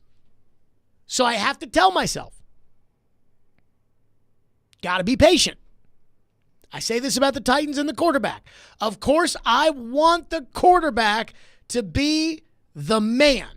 We all want the quarterback to be the man. But it's going to take time. Got to be patient. Warren Buffett has an investing strategy that he says that he bases off of Ted Williams' book, The Art of Hitting. I think when you get old, one thing you do is you just tell the same story over and over and over and over again. And so Warren Buffett, I have heard him tell this story on about 50,000 occasions. And he tells the story of Ted Williams' Art of Hitting, which is Ted Williams would, have a journal of each at bat. And he would put a little baseball in each part of the strike zone. And he would say, okay, when this ball is inside and up, I am a 247 hitter. When this ball's out over the plate, I'm a 525 hitter. And Ted Williams would only say, I'm only going to swing at the balls that are in the good, the hot zones for me until I get 2 strikes, and then I have to swing at any pitch in the zone. So why would I swing at a pitch in the zone just because it's in the zone with no strikes or 1 strike when I don't have to? And that's what Warren Buffett says when it comes to investing. Just because I got the money doesn't mean I need to spend it. I need to spend it when I feel like there's a reason to spend it. When it comes to the trades, if Marner's going to gut your franchise, don't do it. If Natchez isn't really that good, like you don't think Natchez is really that good, then don't do it. But don't get impatient. It is interesting just to see where the Preds are, just their mindset of where they feel like the roster is. Like, do they think they're rebuilding or do they think they're going for a title? Yeah. Are you trying to win like right now with Yossi and Forsberg and O'Reilly and Saros while you have like a core of good guys who you can win with? Otherwise, if you're like last year, we knew the answer was no. If you're right, and they pretty much said that going into the season. So if you're trying to play the long game here, those guys aren't really part of the long game much, as far as their prime. So it'll be interesting to see just where they feel like they are with their roster. And I wonder if the moves this offseason will tell us that. I think they're trying to do both. Like we talked about if they give 3 years to Stamkos, who gives a rat's ass what the money is? Matthew Wood's not going to be on this team in the next 3 years. No. Whoever they pick tomorrow is not going to be on the team in the next 3 years. Joakim Kimmel will probably have made it onto the Predators in the next 3 years. Tanner Molendyk, I think, might be on the team next year, but he's only 19 years old. All of those guys, Askarov, they're all going to be making their way to the team by then. But I would like to see the Mad Stamkos try to win some games. And I think that's what they're probably going to do, is they're probably going to try to be good now and be good in the future. Phone lines are driven by WilsonCountyHyundai.com, 615-737-1025. Dylan is in Antioch and is up next here on the program. Dylan, go ahead. This whole goalie thing, when it was the UC versus Askarov argument you guys were having like a month or so ago, I didn't really have a strong opinion, probably leading UC. But the thing is, you drafted a goalie in the first round pretty high, I believe. You either have to start him, make a plan for him, start him, or get something for him, or just start UC, trade UC. You can't. I think the Preds, they want to have their cake and eat it too. I don't think it works like that in this situation. They have to get something for one of these goalies. Because like he said earlier, the way the timelines are working out, it's just not going to. It's not going to vibe, and I don't think Askarov is going to want to sit like that behind UC if that's what they want to do. So either goalie you pick, fine, roll with it. Accept the consequences. Here's something you have to worry about, too. Dylan, thank you for your call. Here's something you have to worry about, too. Let's say that you sign Skarov or let's say you sign Saros to a 5-year deal. I mean, I think it's probably going to be more like 6 or 7, but you sign him to a 5-year deal. Askarov has 1 year left on his entry-level contract, then he's a restricted free agent. You sign Saros, and Askarov tells you, I'm going back to Russia. Now what do you do? Because they made Alexander Radulov look like a bad dude for going back to Russia. But Radulov had a spot on the team. If you were to tell me that Yaroslav Askarov is sitting here looking at the team, hearing everything Barry Trotz is saying, and he says, okay, if you sign him to that extension and you give him that trade protection that you say you're going to give him, I'm going back to Russia, where he'll get paid in the KHL, and he'll play right now. He's already had some issues over there, though. They benched him and all this kind of stuff. That's okay. Again, this is the leverage play, right? What do you do? I mean, I'm telling you right now, Pekka told me that while going back to Milwaukee for the 3rd year was, in hindsight, the best thing that happened to him. He looked at it at the time as if it was the worst thing in the world. If Askarov feels like going back to Milwaukee for a 3rd year is the worst thing in the world, and he looks up, I mean, no offense to Dan Ellis, but Dan Ellis was not on an 8-year deal at $8.5 million a year, which is what we're talking about if they re-sign Saros. If I'm Askarov and I want to play, and Barry Trotz and Mitch Korn are telling me, hey, be patient, your time will come, it's okay, and then they sign the other guy to an 8-year contract or a 7-year contract, I'm going to want to leave. So that's a problem. And it's like Barry said, at some point he has to pick. And the one thing where I feel like I truly disagree with Trotz is I think that moment is now. I know I just said, hey, if you don't have to trade for Mitch Marner, if it's not on your terms, don't do it. I agree. But I have said this since the end of the Vancouver series, which is you've got to make your choice. You've got to pick one or the other, and you've got to do it right now.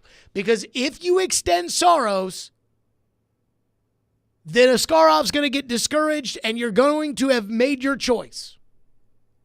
And it does you no good to develop him as a backup just so you can say, oh, no, I promise we'll trade Saros 3 years from now. That's not going to work. That is not going to fly. So while I have agreed with pretty much everything Barry Trotz has done up until this point, I do disagree with this whole, we're just not going to trade the goalies and roll with it thing. I do not believe in that. And I also, when I look at Saros, the one thing I can't get over is I have never won anything with him as the goalie. Like, at some point, don't you have to win something? Like, what are we trying to do here? Are we trying to win? More of your phones next. 615-737-1025. Stillman and Company. Let's talk Hiller Plumbing, Heating, Cooling, and Electrical. I love those guys. Hiller has taken great care of my home for years, and I promise you that they can do the exact same for you. That's right. Don't you want to be happy when it comes to Hiller? Because that's what they'll do, taking care of your home. Let's face it, things often aren't as simple as they should be when it comes to that home. And this summer, Hiller is making summer simple. With real-time technician tracking, you'll know exactly when they're on their way, and you can trust that you have the best and brightest techs in your home fixing your problems on that first trip out. From now until June 30th, enjoy a free service call with work performed or take $25 off any plumbing or electrical repair. Visit happyhiller.com today for details. That's Hiller Plumbing, Heating, Cooling, and Electrical. Proud supporters of the Preds, the Vols, and Vandy. Hiller, call the Happy Face Truck today.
Pierre, Steven Stamkos is one of those players where it would make sense for him to go wire to wire with one team in his career, but sometimes it just doesn't necessarily work out that way. What is the situation surrounding Steve Stamkos? Well, status quo is the official update from Steven Stamkos' people in Newport Sports. Within that, I can tell you this. I mean, Tampa is going to have to change their offer, and that still can happen between now and Monday. In the meantime, there are a number of teams that are lining up hoping they can talk to Steven Stamkos and Don Mee and his agent come Monday when the market opens. Among those teams, I'm told, is the Nashville Predators, who have serious interest in Steven Stamkos. They need an offensive upgrade for their team, and I believe that Barry Trotz, the GM, will want to be in that mix if Steven Stamkos goes to market. Obviously, Steven Stamkos would like to remain in Tampa if possible. That was Pierre LeBron on the Predators and their interest in Steven Stamkos, which I'm here for. I'm here. Go sign Stamkos. But it's not like signing Stamkos is the answer to all of your problems. I mean, it'll make the team better for right now, and it'll make the power play better, and it'll make things more entertaining. But again, like, I'm thinking core pieces that this team can turn into a title contender. No, again, like how the Florida Panthers went out there and they acquired Matthew Tkachuk. That's what I'm looking for. And I don't know how you get that if, as Barry Trotz told the Tennessean today, he's not trading one of the two goalies. Let's go to your phones. One texter says, I am extremely dismayed by what Trotz said today. I just do not see how they can carry both goalies at the same time. It does not make sense to me, says the texter. If we're trying to win, why are we not using our assets to go get scorers and better our roster so we can actually compete and not just play one round of playoff hockey? I agree. Like, let me just say, before I argue another side of this, let me just say I agree. That's the first thing. I do not like Barry's commitment to the two goaltenders. And I think that they're better off trading one of them. And personally, I would probably be looking at trading Saros. But that's just me. Now, here's the other side of this I'm going to argue. Do you guys remember Barry kept coming on the show before the trade deadline, and he kept saying, before they went on that heater, he kept saying, hey, if you want the goalie, you're going to have to knock my socks off. Barry never said, even when the team got their asses kicked by Dallas, what was it, 7-2, 9-2? It was 9-2, right? I think that's right. I just remember the next day we're in St. Louis, and I told Barry before the puck drop, I said, this team is going to go on a heater. I thought they were going to win like 4 of their next 5, not 18 straight or whatever it was. But I at that point, Barry was saying, if you want the goalie, you've got to knock my socks off. He was not saying, we're looking to trade Saros. But then after they went through that heater, all of a sudden, I think it was Frank Saravalli reported that the Predators had taken Saros off the trade market. And I asked Barry that day when he was on the show, I said, is that true? And Barry said, yes, that is true. And then somebody said to me, they go, doesn't it look good that the team wins 4 or 5 games? And all of a sudden it's like, team, I believe in you so much that I am not going to trade the goalie.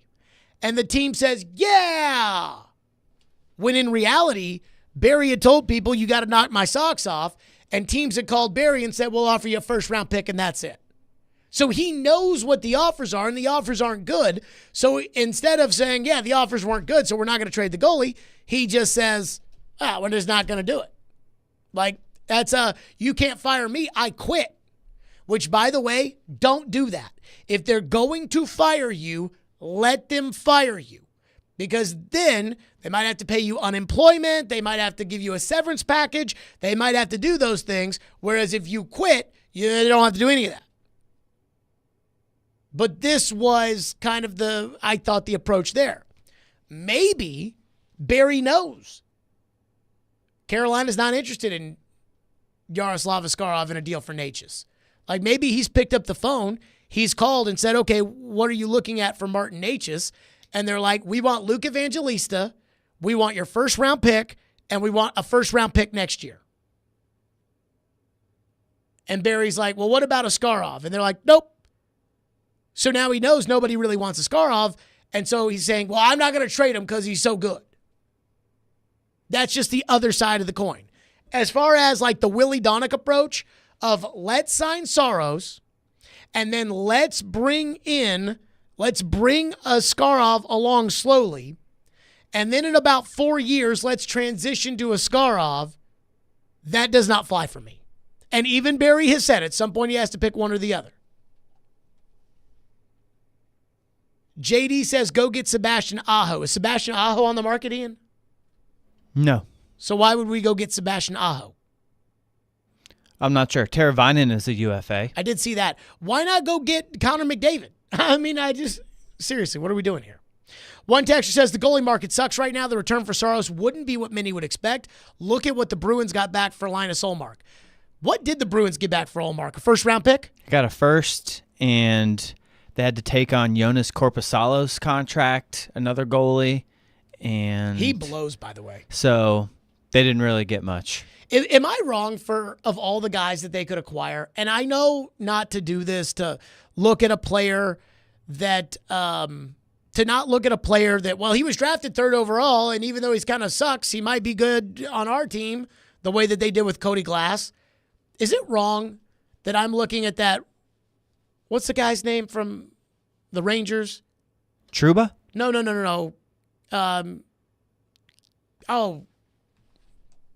They really want to get rid of him. They signed him to a 1-year deal. What's his name? He was taken like 3rd overall a couple years ago. Oh, Capo Caco? Caco, that's it. They want to get rid of him? Yeah. Is it bad that I'm looking at that saying, that might not be a bad idea? I mean, Caco might be a good idea. Maybe, but you can't. I'm not saying that I'm like banking my hopes on it. Yeah, I mean, he'd be a wild card, just, like a bonus piece. So, but I don't know. One texter says, I think Trotz has no intention of keeping both goalies, and he can't keep both because of what you already said, Askarov's contract situation. He's going to try to keep what leverage he has to get the most value from one or the other. Let me say this about Barry Trotz. Let me be very clear. I do not think that he has been 100% honest every Tuesday over the last year. And I'm not saying that he's a liar or that we can't trust him or that, I don't think he's lying to cover his ass, which is the kind of lying that pisses me off. I think that's the business, the poker bluffing, the everything else. So I think there's probably some truth to the idea that Trotz is saying, nope, not doing anything, keeping them both. Because there is probably another, I'm sure he's got a plan that is bigger than Willie's plan of just keeping both of them and then transitioning from one to the other. But I also, at the same time, last year when they bought out Matt Duchene, which was a shocking move, we had him on the show after the draft. I believe it was on a Thursday. I think the draft was on Wednesday and Thursday last year. And then free agency or whatever was on Saturday. And so Friday was the day after the draft. It was a Thursday. And we did the show from Bridgestone Arena. And it was crazy because that was the 2nd through 7th round or whatever the NHL draft. And I watched them kind of tear Bridgestone Arena apart and put it back to being Bridgestone Arena. But Barry came on the show right after the draft was over and talked a lot, the way he talks a lot when he comes on the show. And there were certain things he said that stood out and certain things that didn't. And then the next day, that morning, they bought out Matt Duchene. And I was like, whoa. They just bought out Matt Duchene? And I went back and I listened to the interview. And in the interview from the day before, Trotz made a comment about how I have to make the hard decisions of who belongs on this team and who doesn't. I have to make the decision of when this team's not winning, are you part of the problem or are you part of the solution? And it was almost like I heard that and I take out a highlighter and I'm like, okay. That's what he's talking about when he's talking about Duchene. In this case, I have been re-listening to this interview we did Monday like a Talmudic scholar trying to figure out if there's anything in here that would point to that, and there's not. So while I agree with you that it does Trotz no favors to sit there and say, well, yeah, we're going to probably try to move Askarov, or actually we're probably going to try to move Saros down the road, while it doesn't do him any good to say that, I've been looking for the clues knowing that he drops them, and I haven't found one that would say that he's not convinced that he can roll with the goalies at least for the next year before having to make a decision down the road. 615-737-1025 is our phone number. Again, that is 615-737-1025 here on the program.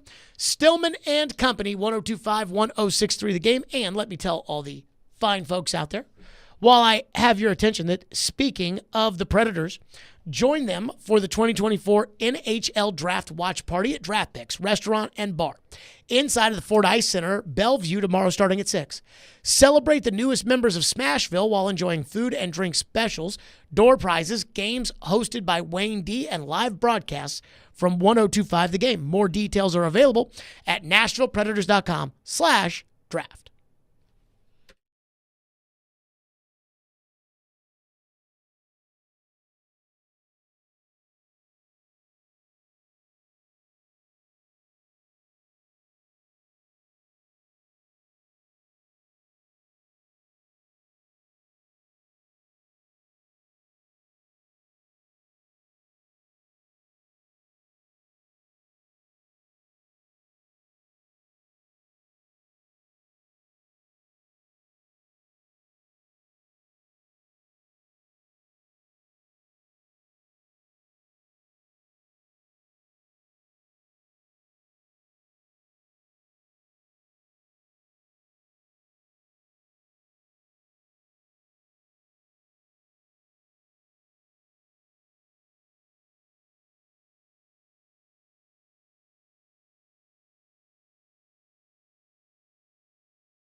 I think that it's whether it comes at the draft or it comes at the free agency. I think it could be either one. I think there's a player that a lot of people are linking with Nashville in the free agent world is Chandler Stevenson. He's a center from Vegas, really good player, key member of their Stanley Cup champion team last year, and a guy who played for Barrie in Washington before he was traded to Vegas. They know him very well. Vegas has been unable to sign him to this point, and I think if he gets to the market, Nashville would be one of the teams on his radar, or the Predators will be one of the teams on his radar. The other player I've wondered about, excuse me, guys, I've smoked about 4 packs of cigarettes in the last day in airplane fields. But another player I've wondered about for the Predators is Brady Shea. defenseman from Carolina, either him or Brett Pesce. But you've lost Ryan McDonough. You're going to be looking to. I don't know what's happening with Alexander Carrier, so you guys might have a hole on the blue line you got to look at. I think that either Shea or Pesce, probably Shea more likely than Pesce, we'll see, but he's on your radar. And I think the other guy someone told me to look out for the other day as a center is Ross Colton, who's it's an interesting one. His name is new to the trade market. I think that he's got a no-trade clause that kicks in on July 1st, and Colorado needs some flexibility. He's a good player. I mean, you guys saw him face-to-face the bubble year when he was in Tampa, and you guys were in the same division. I do think Ross Colton could be a player is a player on Nashville's radar. So those would be four names I would probably keep an eye out on. That was Elliot. Elliot says, you guys know Ross Colton. No, I do not. Who the hell is Ross Colton? He was with Tampa when they were in the bubble divisions. And then I don't know if he got traded or if he signed with Colorado. Sounds like a made-up name. Sounds like when I used to play video games, like in high school, and you'd play like a dynasty mode, and in like 3 years, the computer would just make up names. Recruits. Yeah, Ross Colton. Like, who the hell is that? So if you are unfamiliar with our rule, the rule is, we call this the Ryan Porth rule, which is, if I've never heard, it's really the Mikhail Granlund rule, but Porth's a part of it. If I have never heard of you, and you're telling me this is a guy the Predators need, you cannot be a good player. I'm not interested. I'm not interested. I know all the good players in the NHL. I know all the good players. You want to know, Adam Vingan tested me on this like 6 months ago. He said, do you know who Sam Reinhart is? I'm like, yeah, I know who Sam Reinhart is. He plays for Florida, and he scores every time they play the Predators, just like Carter Verhaeghe does. Those are the kind of players I want. The good players. The ones I know about. Who the hell is Ross Colton? It's bad enough this Chandler Stevenson, everybody's trying to sell me on him. I'm like, I never heard of the guy. I've never heard of the guy. I know Pesce and I know Brady Shea. I can roll with those guys. Like, I know enough good players to tell you if somebody is good or bad. Yeah, Ross Colton. He is 27, will be 28 this year. He was a fourth-round pick of Tampa Bay in the 2016 draft. He has, let's see, in his career, am I in the wrong spot? Let's see, points, 12, 39, 32, 40. What are we talking about here? 40 points? More of a two-way center. Oh, who gives a rat's ass? Joel is up next here on our program. Joel, go ahead. Jared, I'm trying to understand why you are making two different competing arguments when it relates to goalie. I've heard you say you only need an average goalie to win the cup. We know UC Saros is an above-average goalie, and you say you'd rather spend the money on forwards and defensemen. But then on the other hand, you say if we sign Saros, you don't think he's good enough to win the cup, even if we put better talent around him. So that's the part I'm not understanding. I think UC Saros can win us a Stanley Cup. We have to improve our forwards and defensemen. But he is definitely an above-average goalie, which you say is all you need to win the cup. You just got to put more talent around him. So I appreciate you taking my call. What happens when you pay him more money, though? Your whole argument is, well, you can't spend more on other players.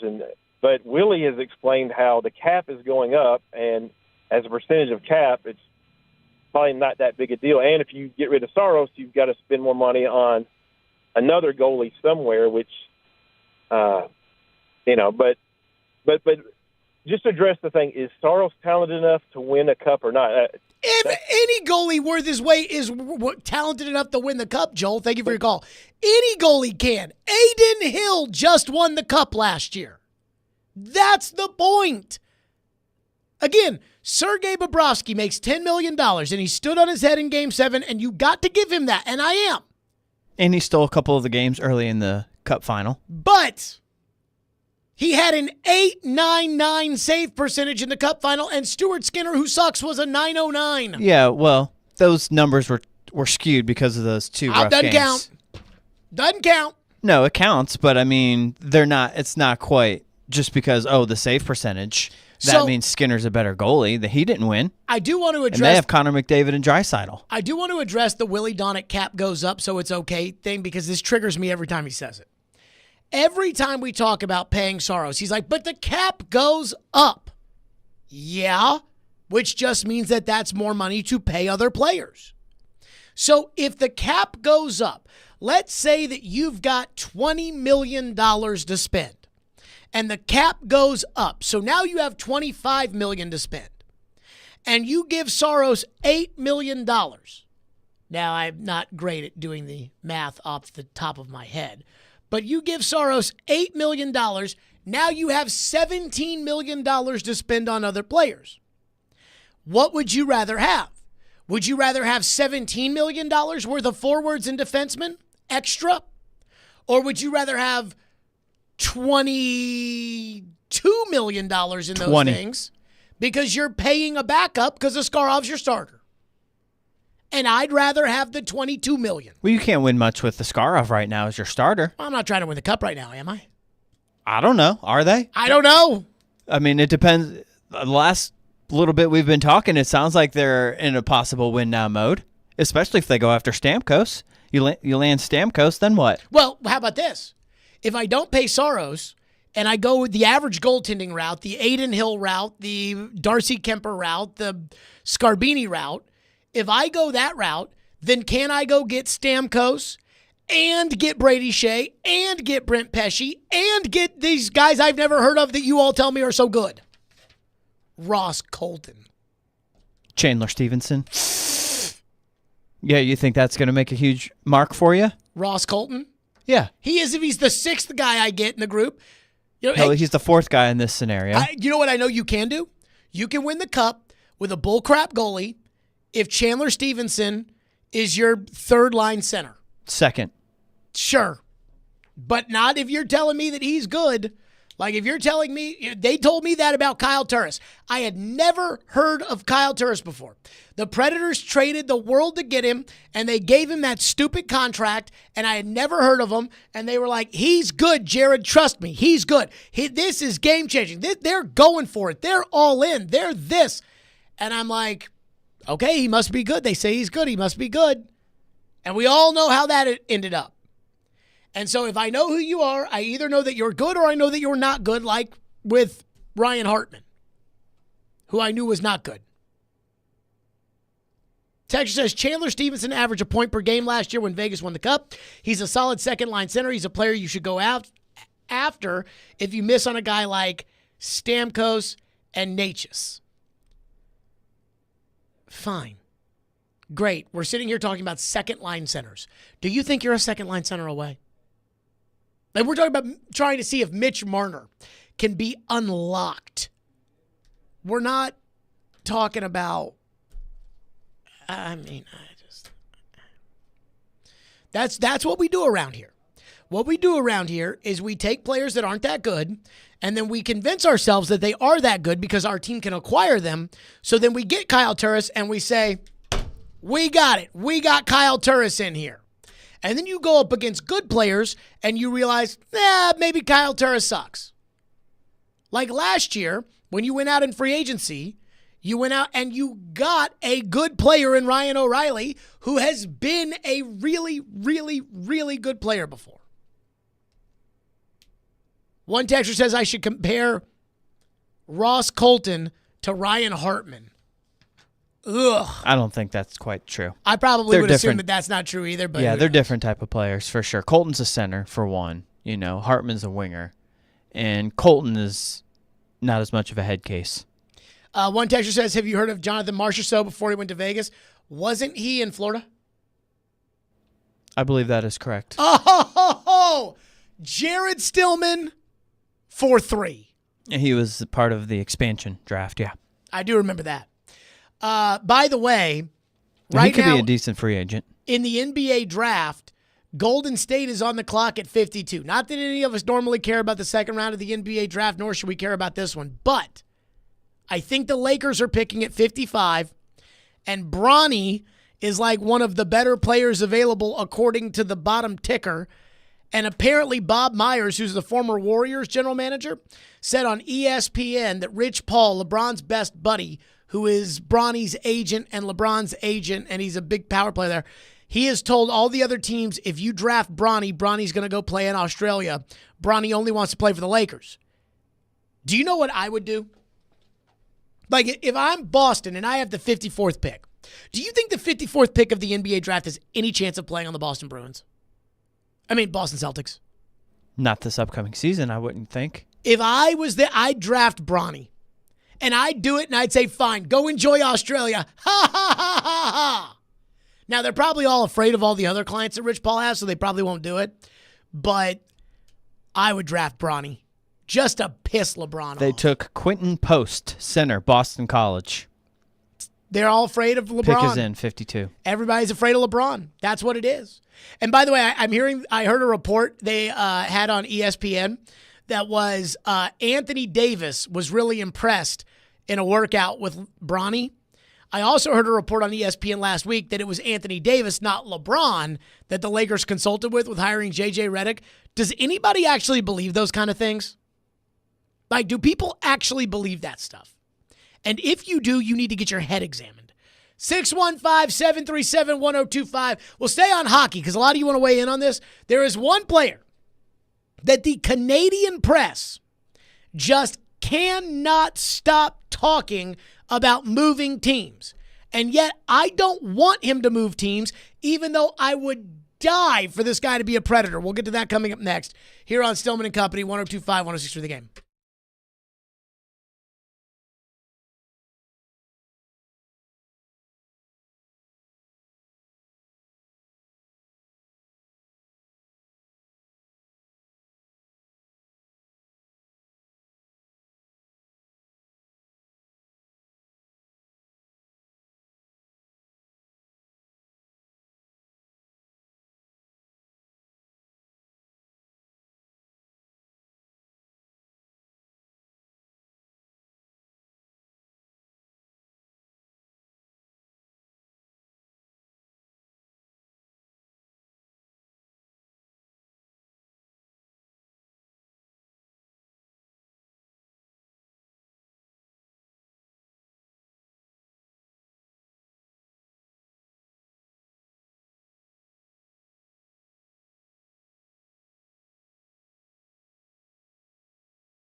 Stillman and Company, 102.5, 106.3 The Game, streaming live on Twitter, Twitch, YouTube, and Facebook live from the Busy Bee Plumbing, Heating, and Air Conditioning Game Nashville studios. I am waiting with bated breath right now as the Boston Celtics are on the clock with 2 minutes to go at pick 54 in the second round of the NBA draft. And do you want to know why I am waiting with bated breath, Ian, as to what's going to happen here? Why is that? Because the Lakers have the 55th pick. And the Lakers, everybody thinks, are going to draft LeBron's son. Even though, by all accounts, LeBron's son sucks. And I just want to see it for my own eyes.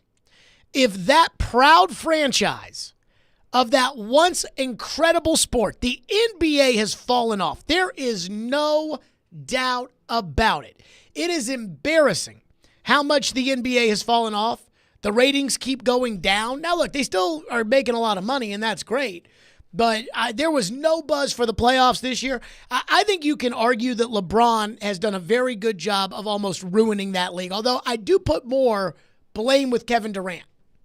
But if LeBron James can get his podcast buddy hired as the coach of this once proud franchise, and he can get his son drafted to the team, it will confirm my belief that the NBA is nothing but a bunch of bull crap. So Boston's got 40 seconds to pick, and then Bronny's up. They're going to draft Bronny, aren't they? No. You don't think they're going to draft him? No.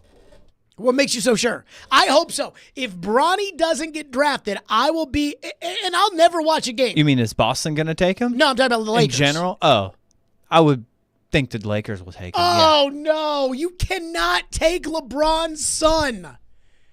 You cannot do that. That's what LeBron wants, dog. LeBron wants to play with his son. But who cares? Like, you've got to do what's best for the team. And it's not best for the team to draft LeBron's son because LeBron's son is terrible. Well, what if that means you lose LeBron?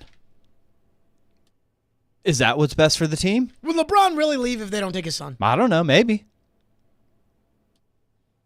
I don't know. I mean, I don't like it. Would I be super surprised? Probably not. I don't like it.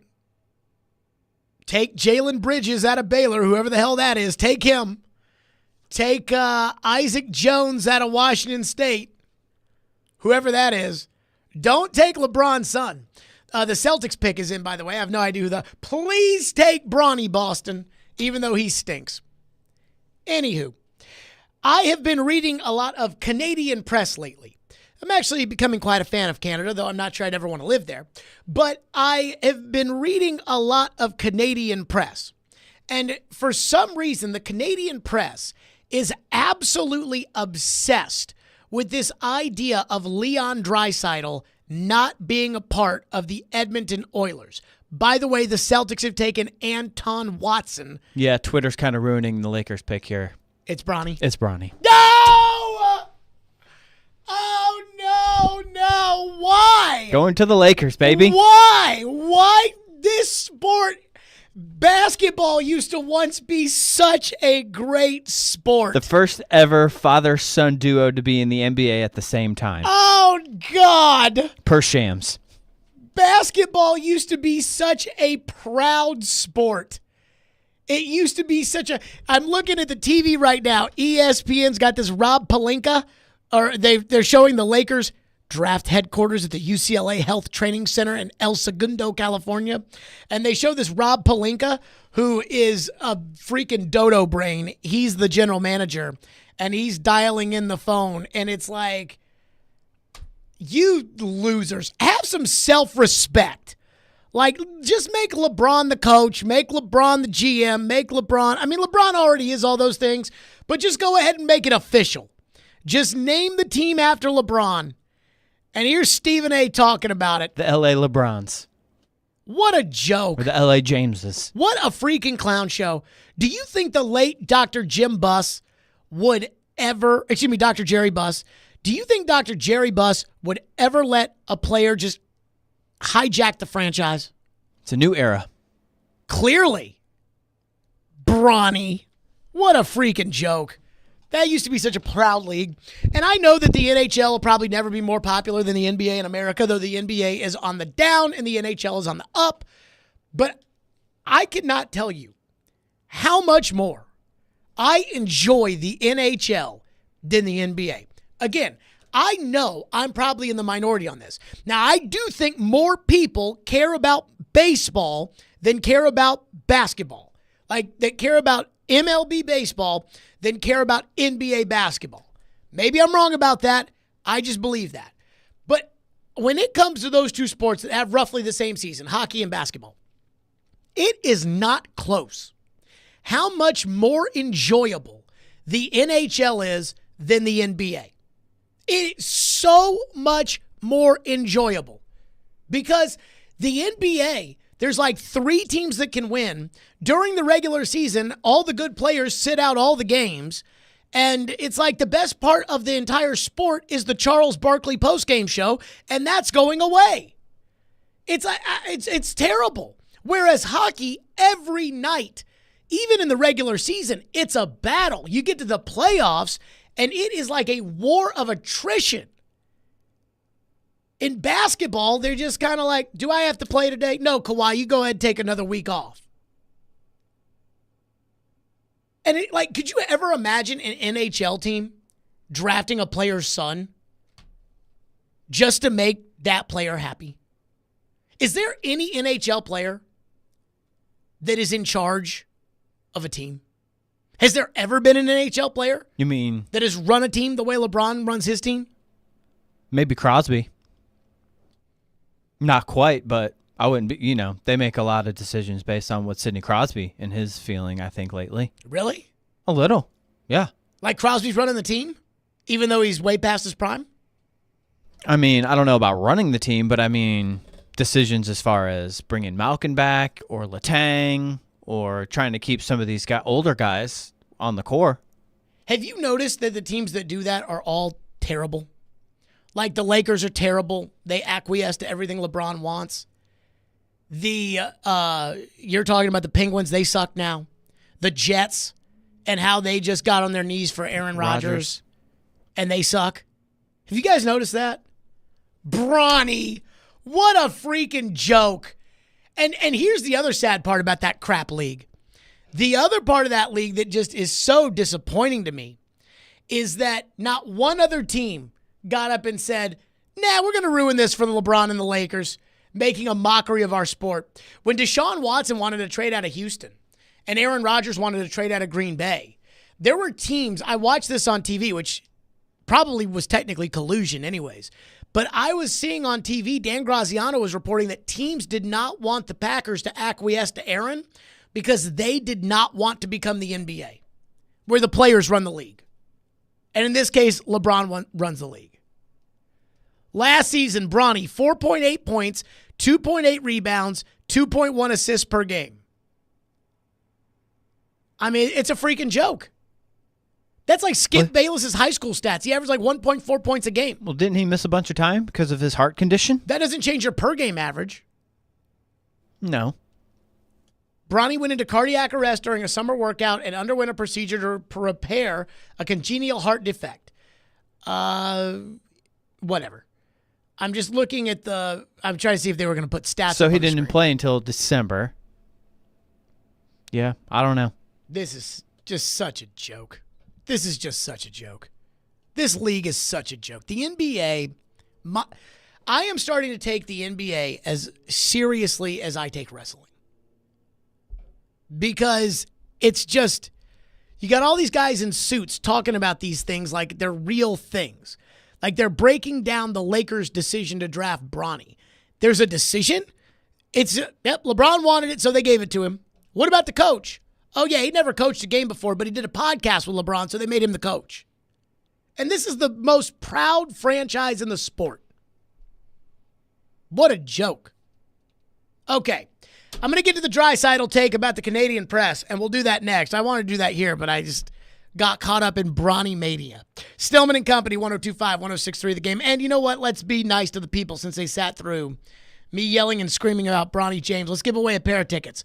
Be caller 5 right now at 615-737-1025. You want a pair of tickets to see Sarah McLachlan at Ascend Amphitheater on Saturday night. Good luck on that front. And tune into 1025 The Game this Sunday for coverage of the Ally 400 race at the National Superspeedway. Coverage presented by Green Trees will begin at 1:30. The race is at 2:30. Green Trees is a family-owned cannabis company and dispensary located in Hendersonville with a new location in West Nashville and available online at greentreescompany.com.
Well, what he also did say is that it's going to take some time, he believes, to figure out what he wants and what the Oilers want. And the good news about that is I think both sides are on the same page. Yes, Leon Draisaitl can sign an extension as of Monday, as of July 1st, but that's not a deadline. That's really the starting point. And I think the Oilers front office is willing to be patient here, allow some time for obviously everyone to process the loss they've just gone through in the Cup final, to figure out where their priorities lie, and ultimately to get down to some contract negotiations. But this looms as a huge decision because walking him to free agency, I don't believe is their preference. I'm not sure they'll even allow that to happen. We'll see how things progress through the summer. But they're going to deal with their UFAs first, then get to Draisaitl after. That was Chris Johnston on TSN.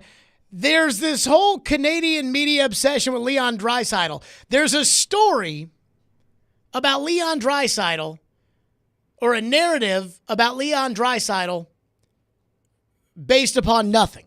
I have read multiple articles about Leon Draisaitl, who, by the way, I believe is the greatest player in the history of games against the Predators.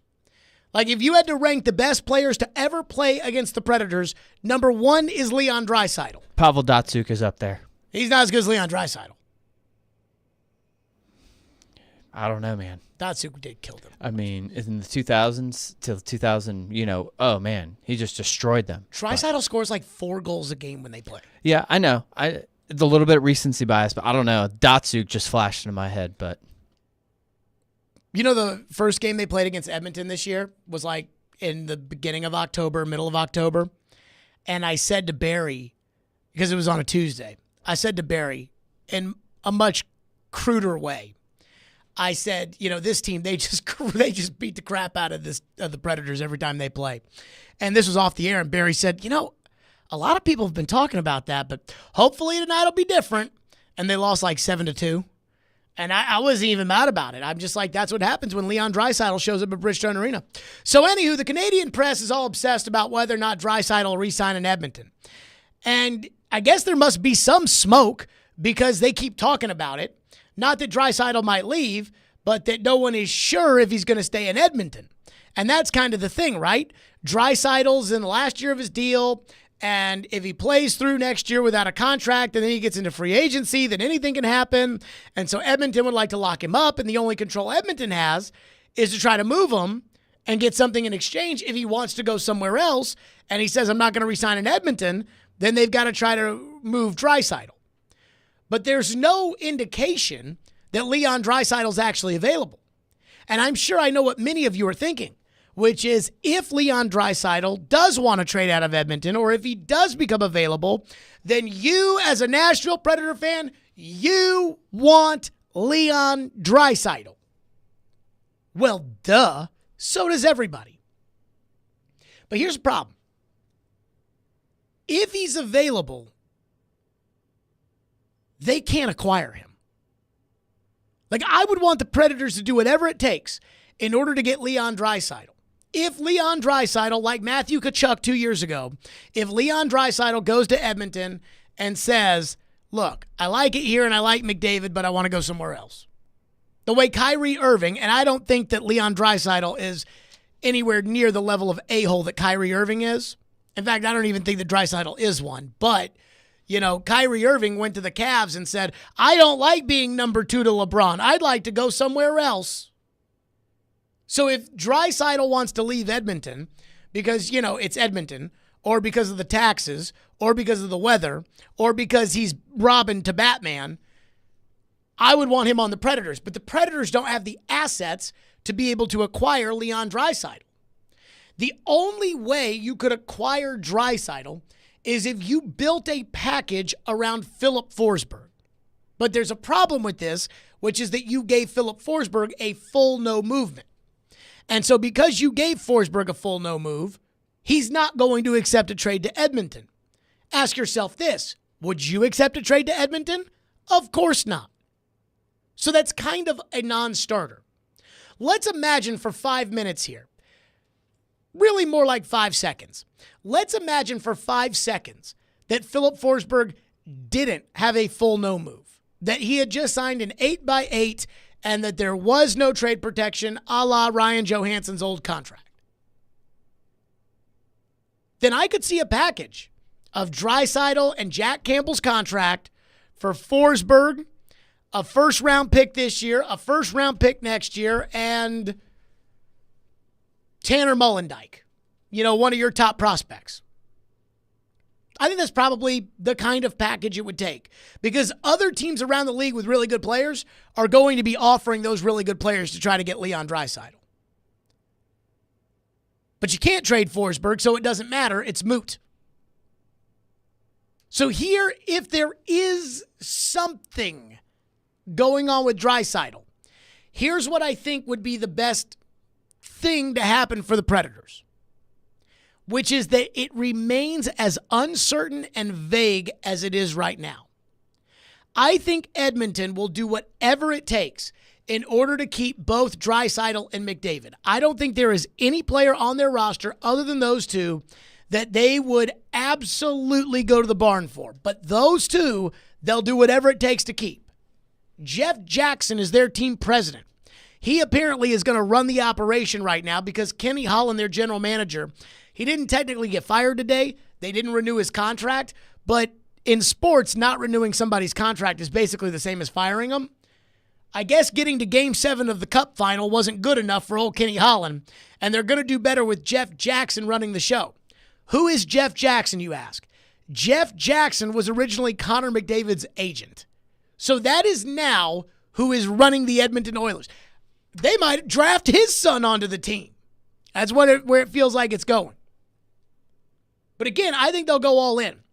But if it's uncertain, if they don't know what Draisaitl's thinking, if Draisaitl tells them, I don't know, like, I want to play this year out and see what happens. I'm not saying that I'm not coming back, which Matthew Tkachuk said, but I'm also not committing to a new deal.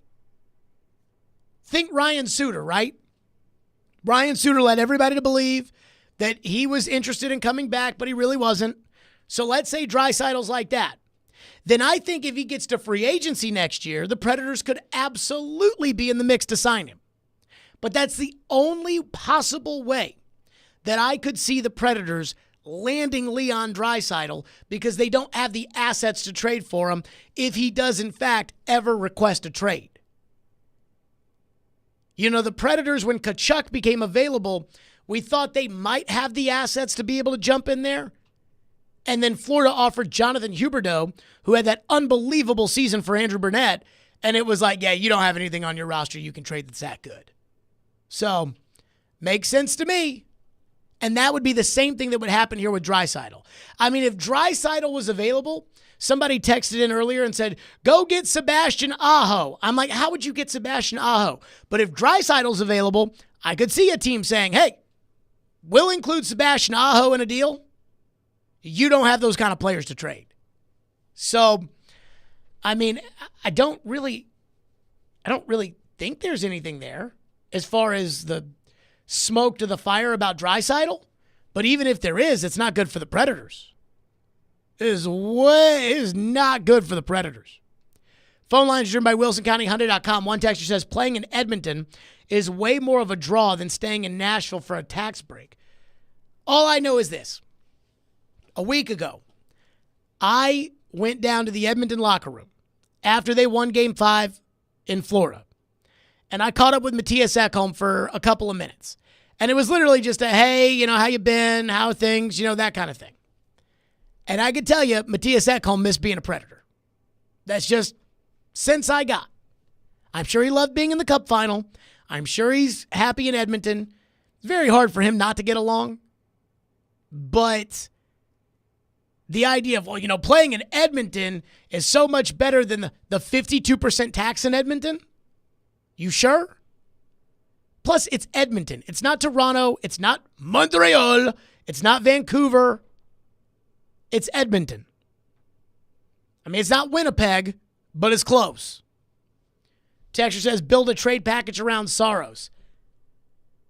Again, we talked about what it would take to get Matthew Tkachuk. Well, they could offer these picks, and they could offer this player, they could offer Tomasino, and they could offer this guy, and they could offer that guy. And then all of a sudden, Jonathan Huberdeau was on the table, and it was like, yeah, they never could have matched that. Kind of the same way there.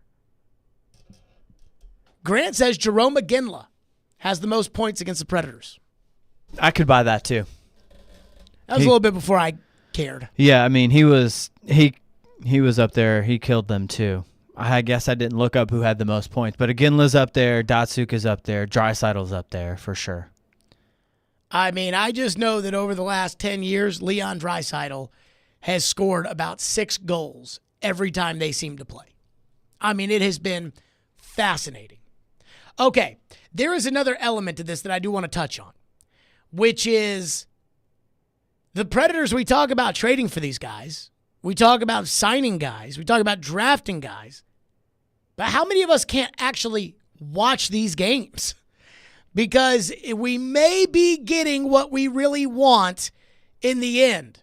And the straw that is stirring the Bally Sports drink is going to be Major League Baseball And this bankruptcy judge out in Texas, there are some details. We'll get to that next. Stillman and Company, 102.5, 106.3 The Game.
The local TV here is Bally Sports that carries the Predators. I mean, I'm a cord cutter, and I think there are a lot of people out there that are cord cutters. I am the problem. What do you see as the future here? We see Major League Baseball dealing with stuff, and next season. So wait, I mean, there's going to be an evolution in terms of how long-term and even short-term fans locally get their team. Streaming, digital platforms are going to be an option. There may be more national games. But the whole delivery of our content, particularly on the local basis, is going to evolve. Having said that, first and foremost, we want to make sure it's accessible to our fans. And the business model is obviously going to change depending on how we have to do that. Gary Bettman last year at the draft, and he was saying, hey, we're going to figure out a way. We want to get our games to our fans. Well, now it's even harder to watch games on Bally Sports. I got the DirecTV app, and for the last week, they have not been airing Atlanta Braves games. You click it, like the Braves are on Bally Sports South or whatever it is. You click it, and it just gives you like an info page saying, the Braves take on the St. Louis Cardinals at 8 o'clock today on the program. And it's like, yeah, it's 8:14. I'd like to watch the second inning. Let's go. Nope. No Braves for you. And I'm like, you talk about just a piece of crap company, this Bally Sports. And I can go on and on and on about what's so bad about it, but the real issue that you guys care about is the fact that we can't watch the games. So ESPN has kind of dug into what's the latest, what's happening as far as Bally Sports is concerned. The most important piece of the Bally Sports puzzle is baseball. Because as much as basketball and hockey are also a part of these contracts, baseball has 162 games, so they make the most amount of money from baseball. This is from ESPN, quote, "A high-ranking league executive speaking on the condition of anonymity this month called the Comcast situation." Again, remember, during the Preds-Vancouver Canucks game, Ian, one of the only people in the world that watched the Bally Sports broadcast over the national broadcast, in the middle of the game, Ian, they cut you out. I can't remember exactly. They said it was going to end at, midnight? Something like that. Or 11 o'clock Central, and it was like 11:23 or 24 when it finally kicked off. Just died. Yeah. In the middle of a playoff game. And the, little screen came up, and it was super petty. Or from Xfinity, oh, Diamond is now in bankruptcy, and we've tried to figure it out, but they're making it difficult. So here's what's happened. For all these years, people that do not watch these games have paid to watch these games. And in 2019, Dish and Sling, owned by the same company, which is Dish Network, Dish and Sling said, we don't think that many people care about these games. So we're not going to pay the premium price to be able to show these games.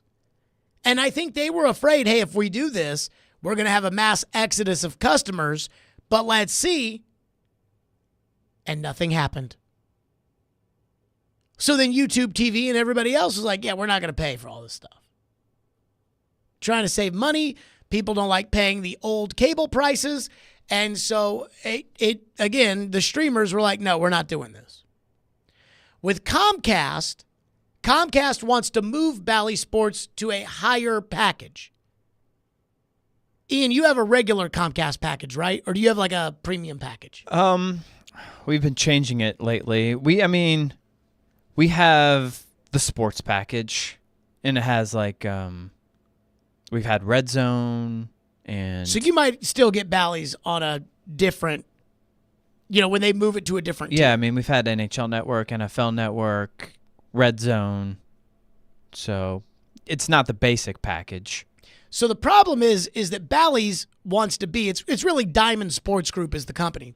They want to be on the basic package, because if they're not on the basic package, then there's no way for them to make the money that they have in order to pay their loans off, so they would die if they were moved to a separate package.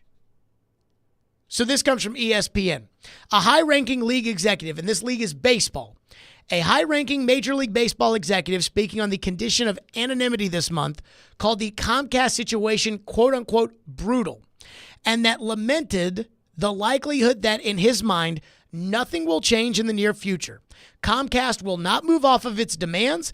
Exclusivity provisions will not allow Major League Baseball, or also hockey, will not allow Major League Baseball to offer a streaming option for local fans, and Diamond Sports Group won't make up for the loss of revenue. In about 5 weeks, it could all come to a head.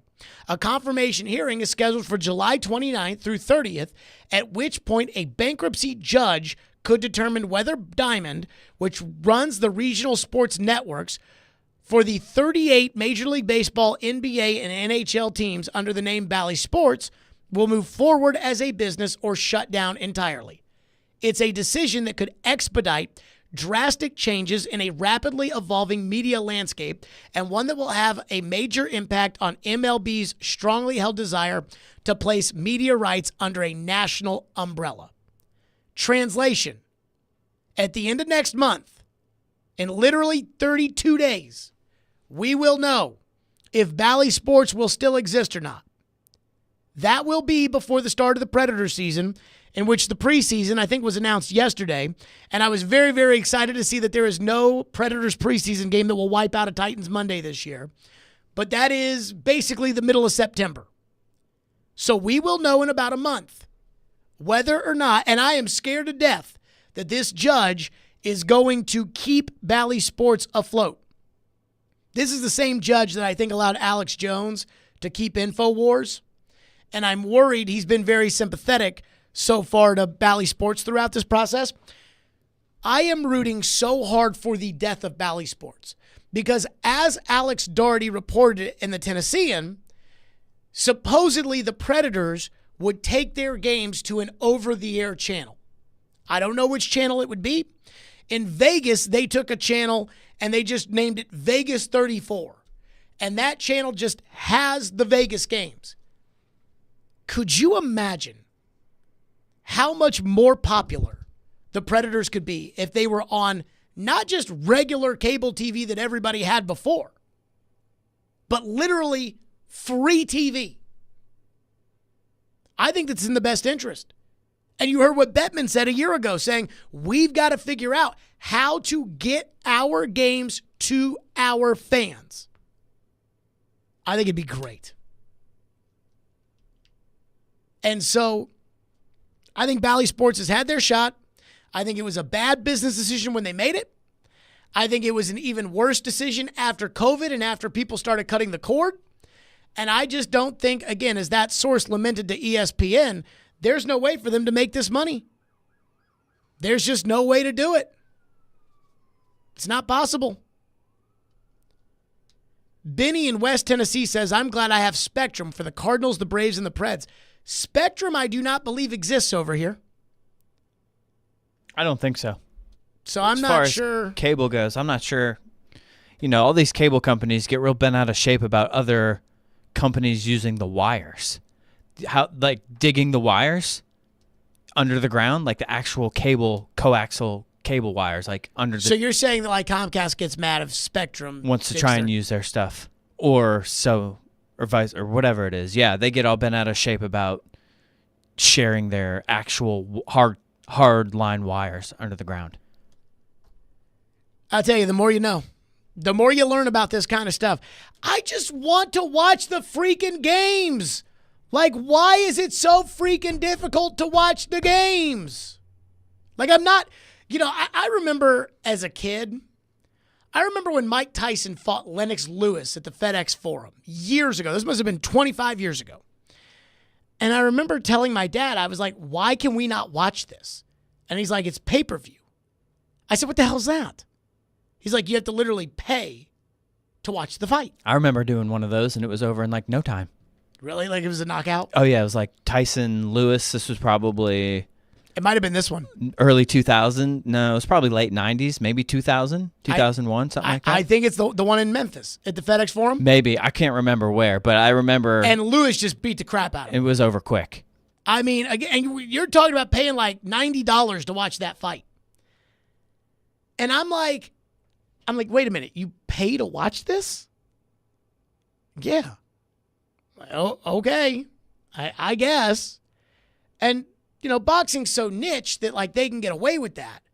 But the idea of like, oh no, I got to log in and download and sign up and no, I want to click the TV and I want to watch the freaking game. Is it that hard? Click on, click, go. Is it that hard? And then, not only that... Everybody's cutting the cable, or cutting the cord. The other thing is, if this were to come to fruition, and Bally Sports dies, which we're rooting for, if this were to come to fruition, and the Predators were to be put on a free channel, which, again, that's what Alex Doherty reported.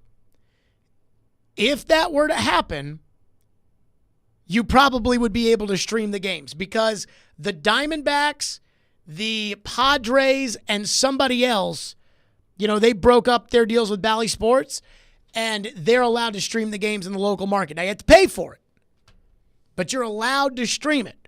Now, I wouldn't have to pay extra for it because I wouldn't have the NHL package, but I just have YouTube TV, and all the free channels are on that. So if it's, say, like whatever the What do they call the WB now? Is that what the CW is? UPN is my TV 30. Yeah. And so I'm thinking that the CW is what. It's still called CW. The CW is what the WB used to be. And the CW has ACC games on it because Bally Sports broke up with the ACC. Yeah, CW is still over the air. And they went to the CW. And the CW games actually for the ACC aren't that bad. I've watched a couple because Louisville's played them. They're not that bad. So whatever let's say the CW has the Predators games. Well, I wouldn't have to pay extra for that. I already have that. And we could all watch the games. And you just need an antenna on your TV. And you would get it too. I've been thinking about this, about how last season the Predators went on that winning streak, or the Predators would win a game. And I remember in 2018, now the Predators were the hottest thing in 2018 because they had just gone to the Cup final. And so everybody was excited about them and whatnot. And so there was a different vibe than there was this past year, no doubt. But when they went on that winning streak, and I'd be sitting here being like, and last night that was a great pass by O'Reilly that set up the guy in front of the net, and he scored. And I would wonder in my head as we're doing this, how many people were able to actually watch this game last night? Whereas when we come on the air on a Monday, on a Titans Monday, I know everybody that's listening was able to watch the Titan game the night before. And it's time for us to get back to that with hockey. And the Braves. Now, I do wonder what would happen with the Braves.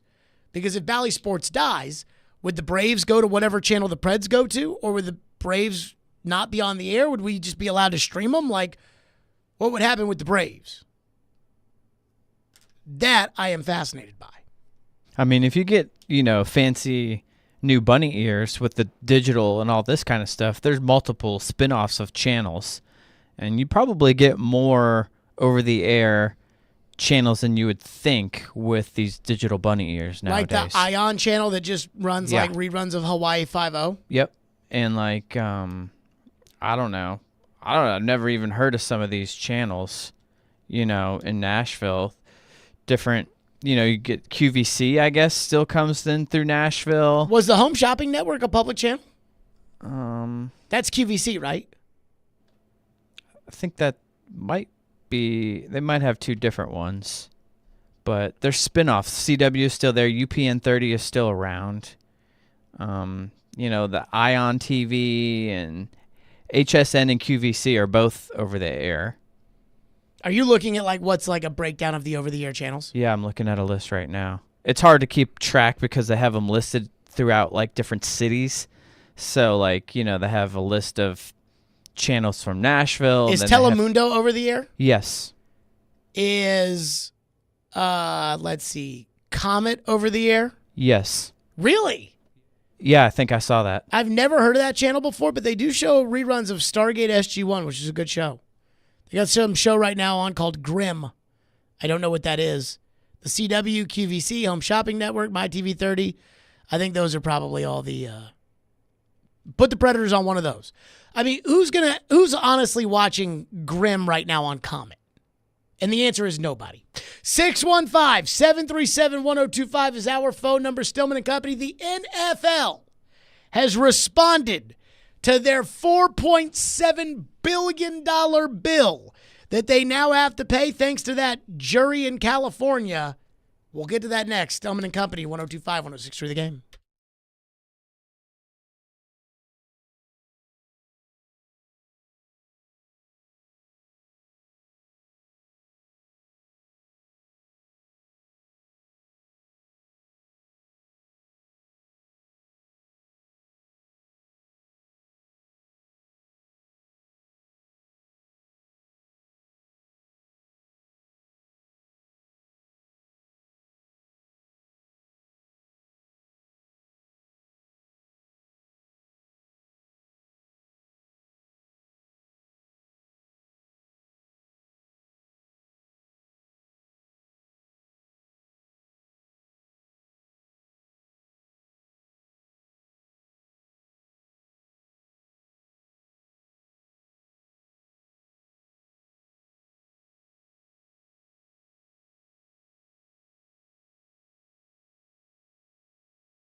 A little nugget here. Ian says that the Vancouver Canucks have re-signed Tyler Myers for 3 years, $3 million per year, which means that the defensive market might be a little more depressed than we thought.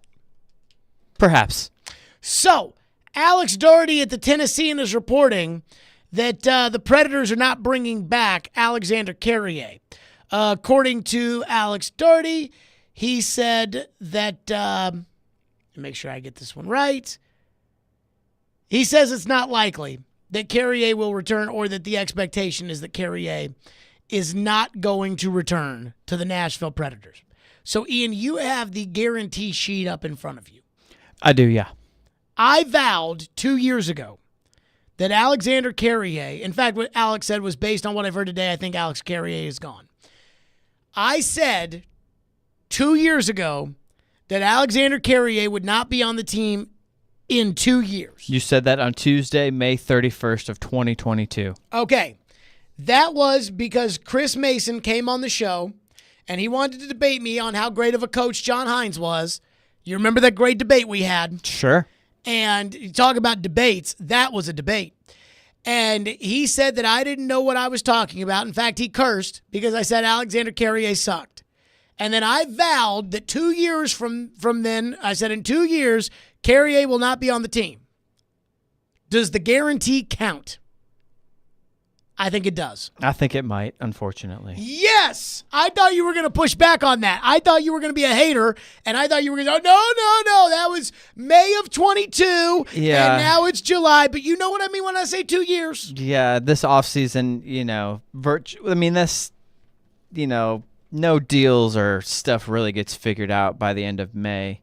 So by the start of the draft, I think that's probably fair, or free agency. Yes! Count it. So the NFL lost their lawsuit over Sunday Ticket, which they should have because Sunday Ticket is an absolute racket. And they lost their lawsuit, and they've got to pay $4.7 billion. The NFL has vowed to appeal the case and believes that it will get thrown out on its merits. Sometimes I think people don't understand what the word appeal means. I think people think when they get a verdict they don't like, they can just appeal it. That's not really how this works. Appealing a verdict means that there has to be something materially about the case that was adjudicated incorrectly in order for you to win on appeal. You can't just say, well, I don't like the verdict, I appeal. That's not how this works. Like, it's not like, oh, no. They found me guilty, but I don't like it, I appeal. No, it's got to be the evidence that they used should not have been admissible because of this law that judge didn't respect. And I'm sure the NFL will find something to, point at. But they lost, and they should pay. Because Sunday Ticket is a racket. That's it for us. Stillman and Company. 2 o'clock hours next.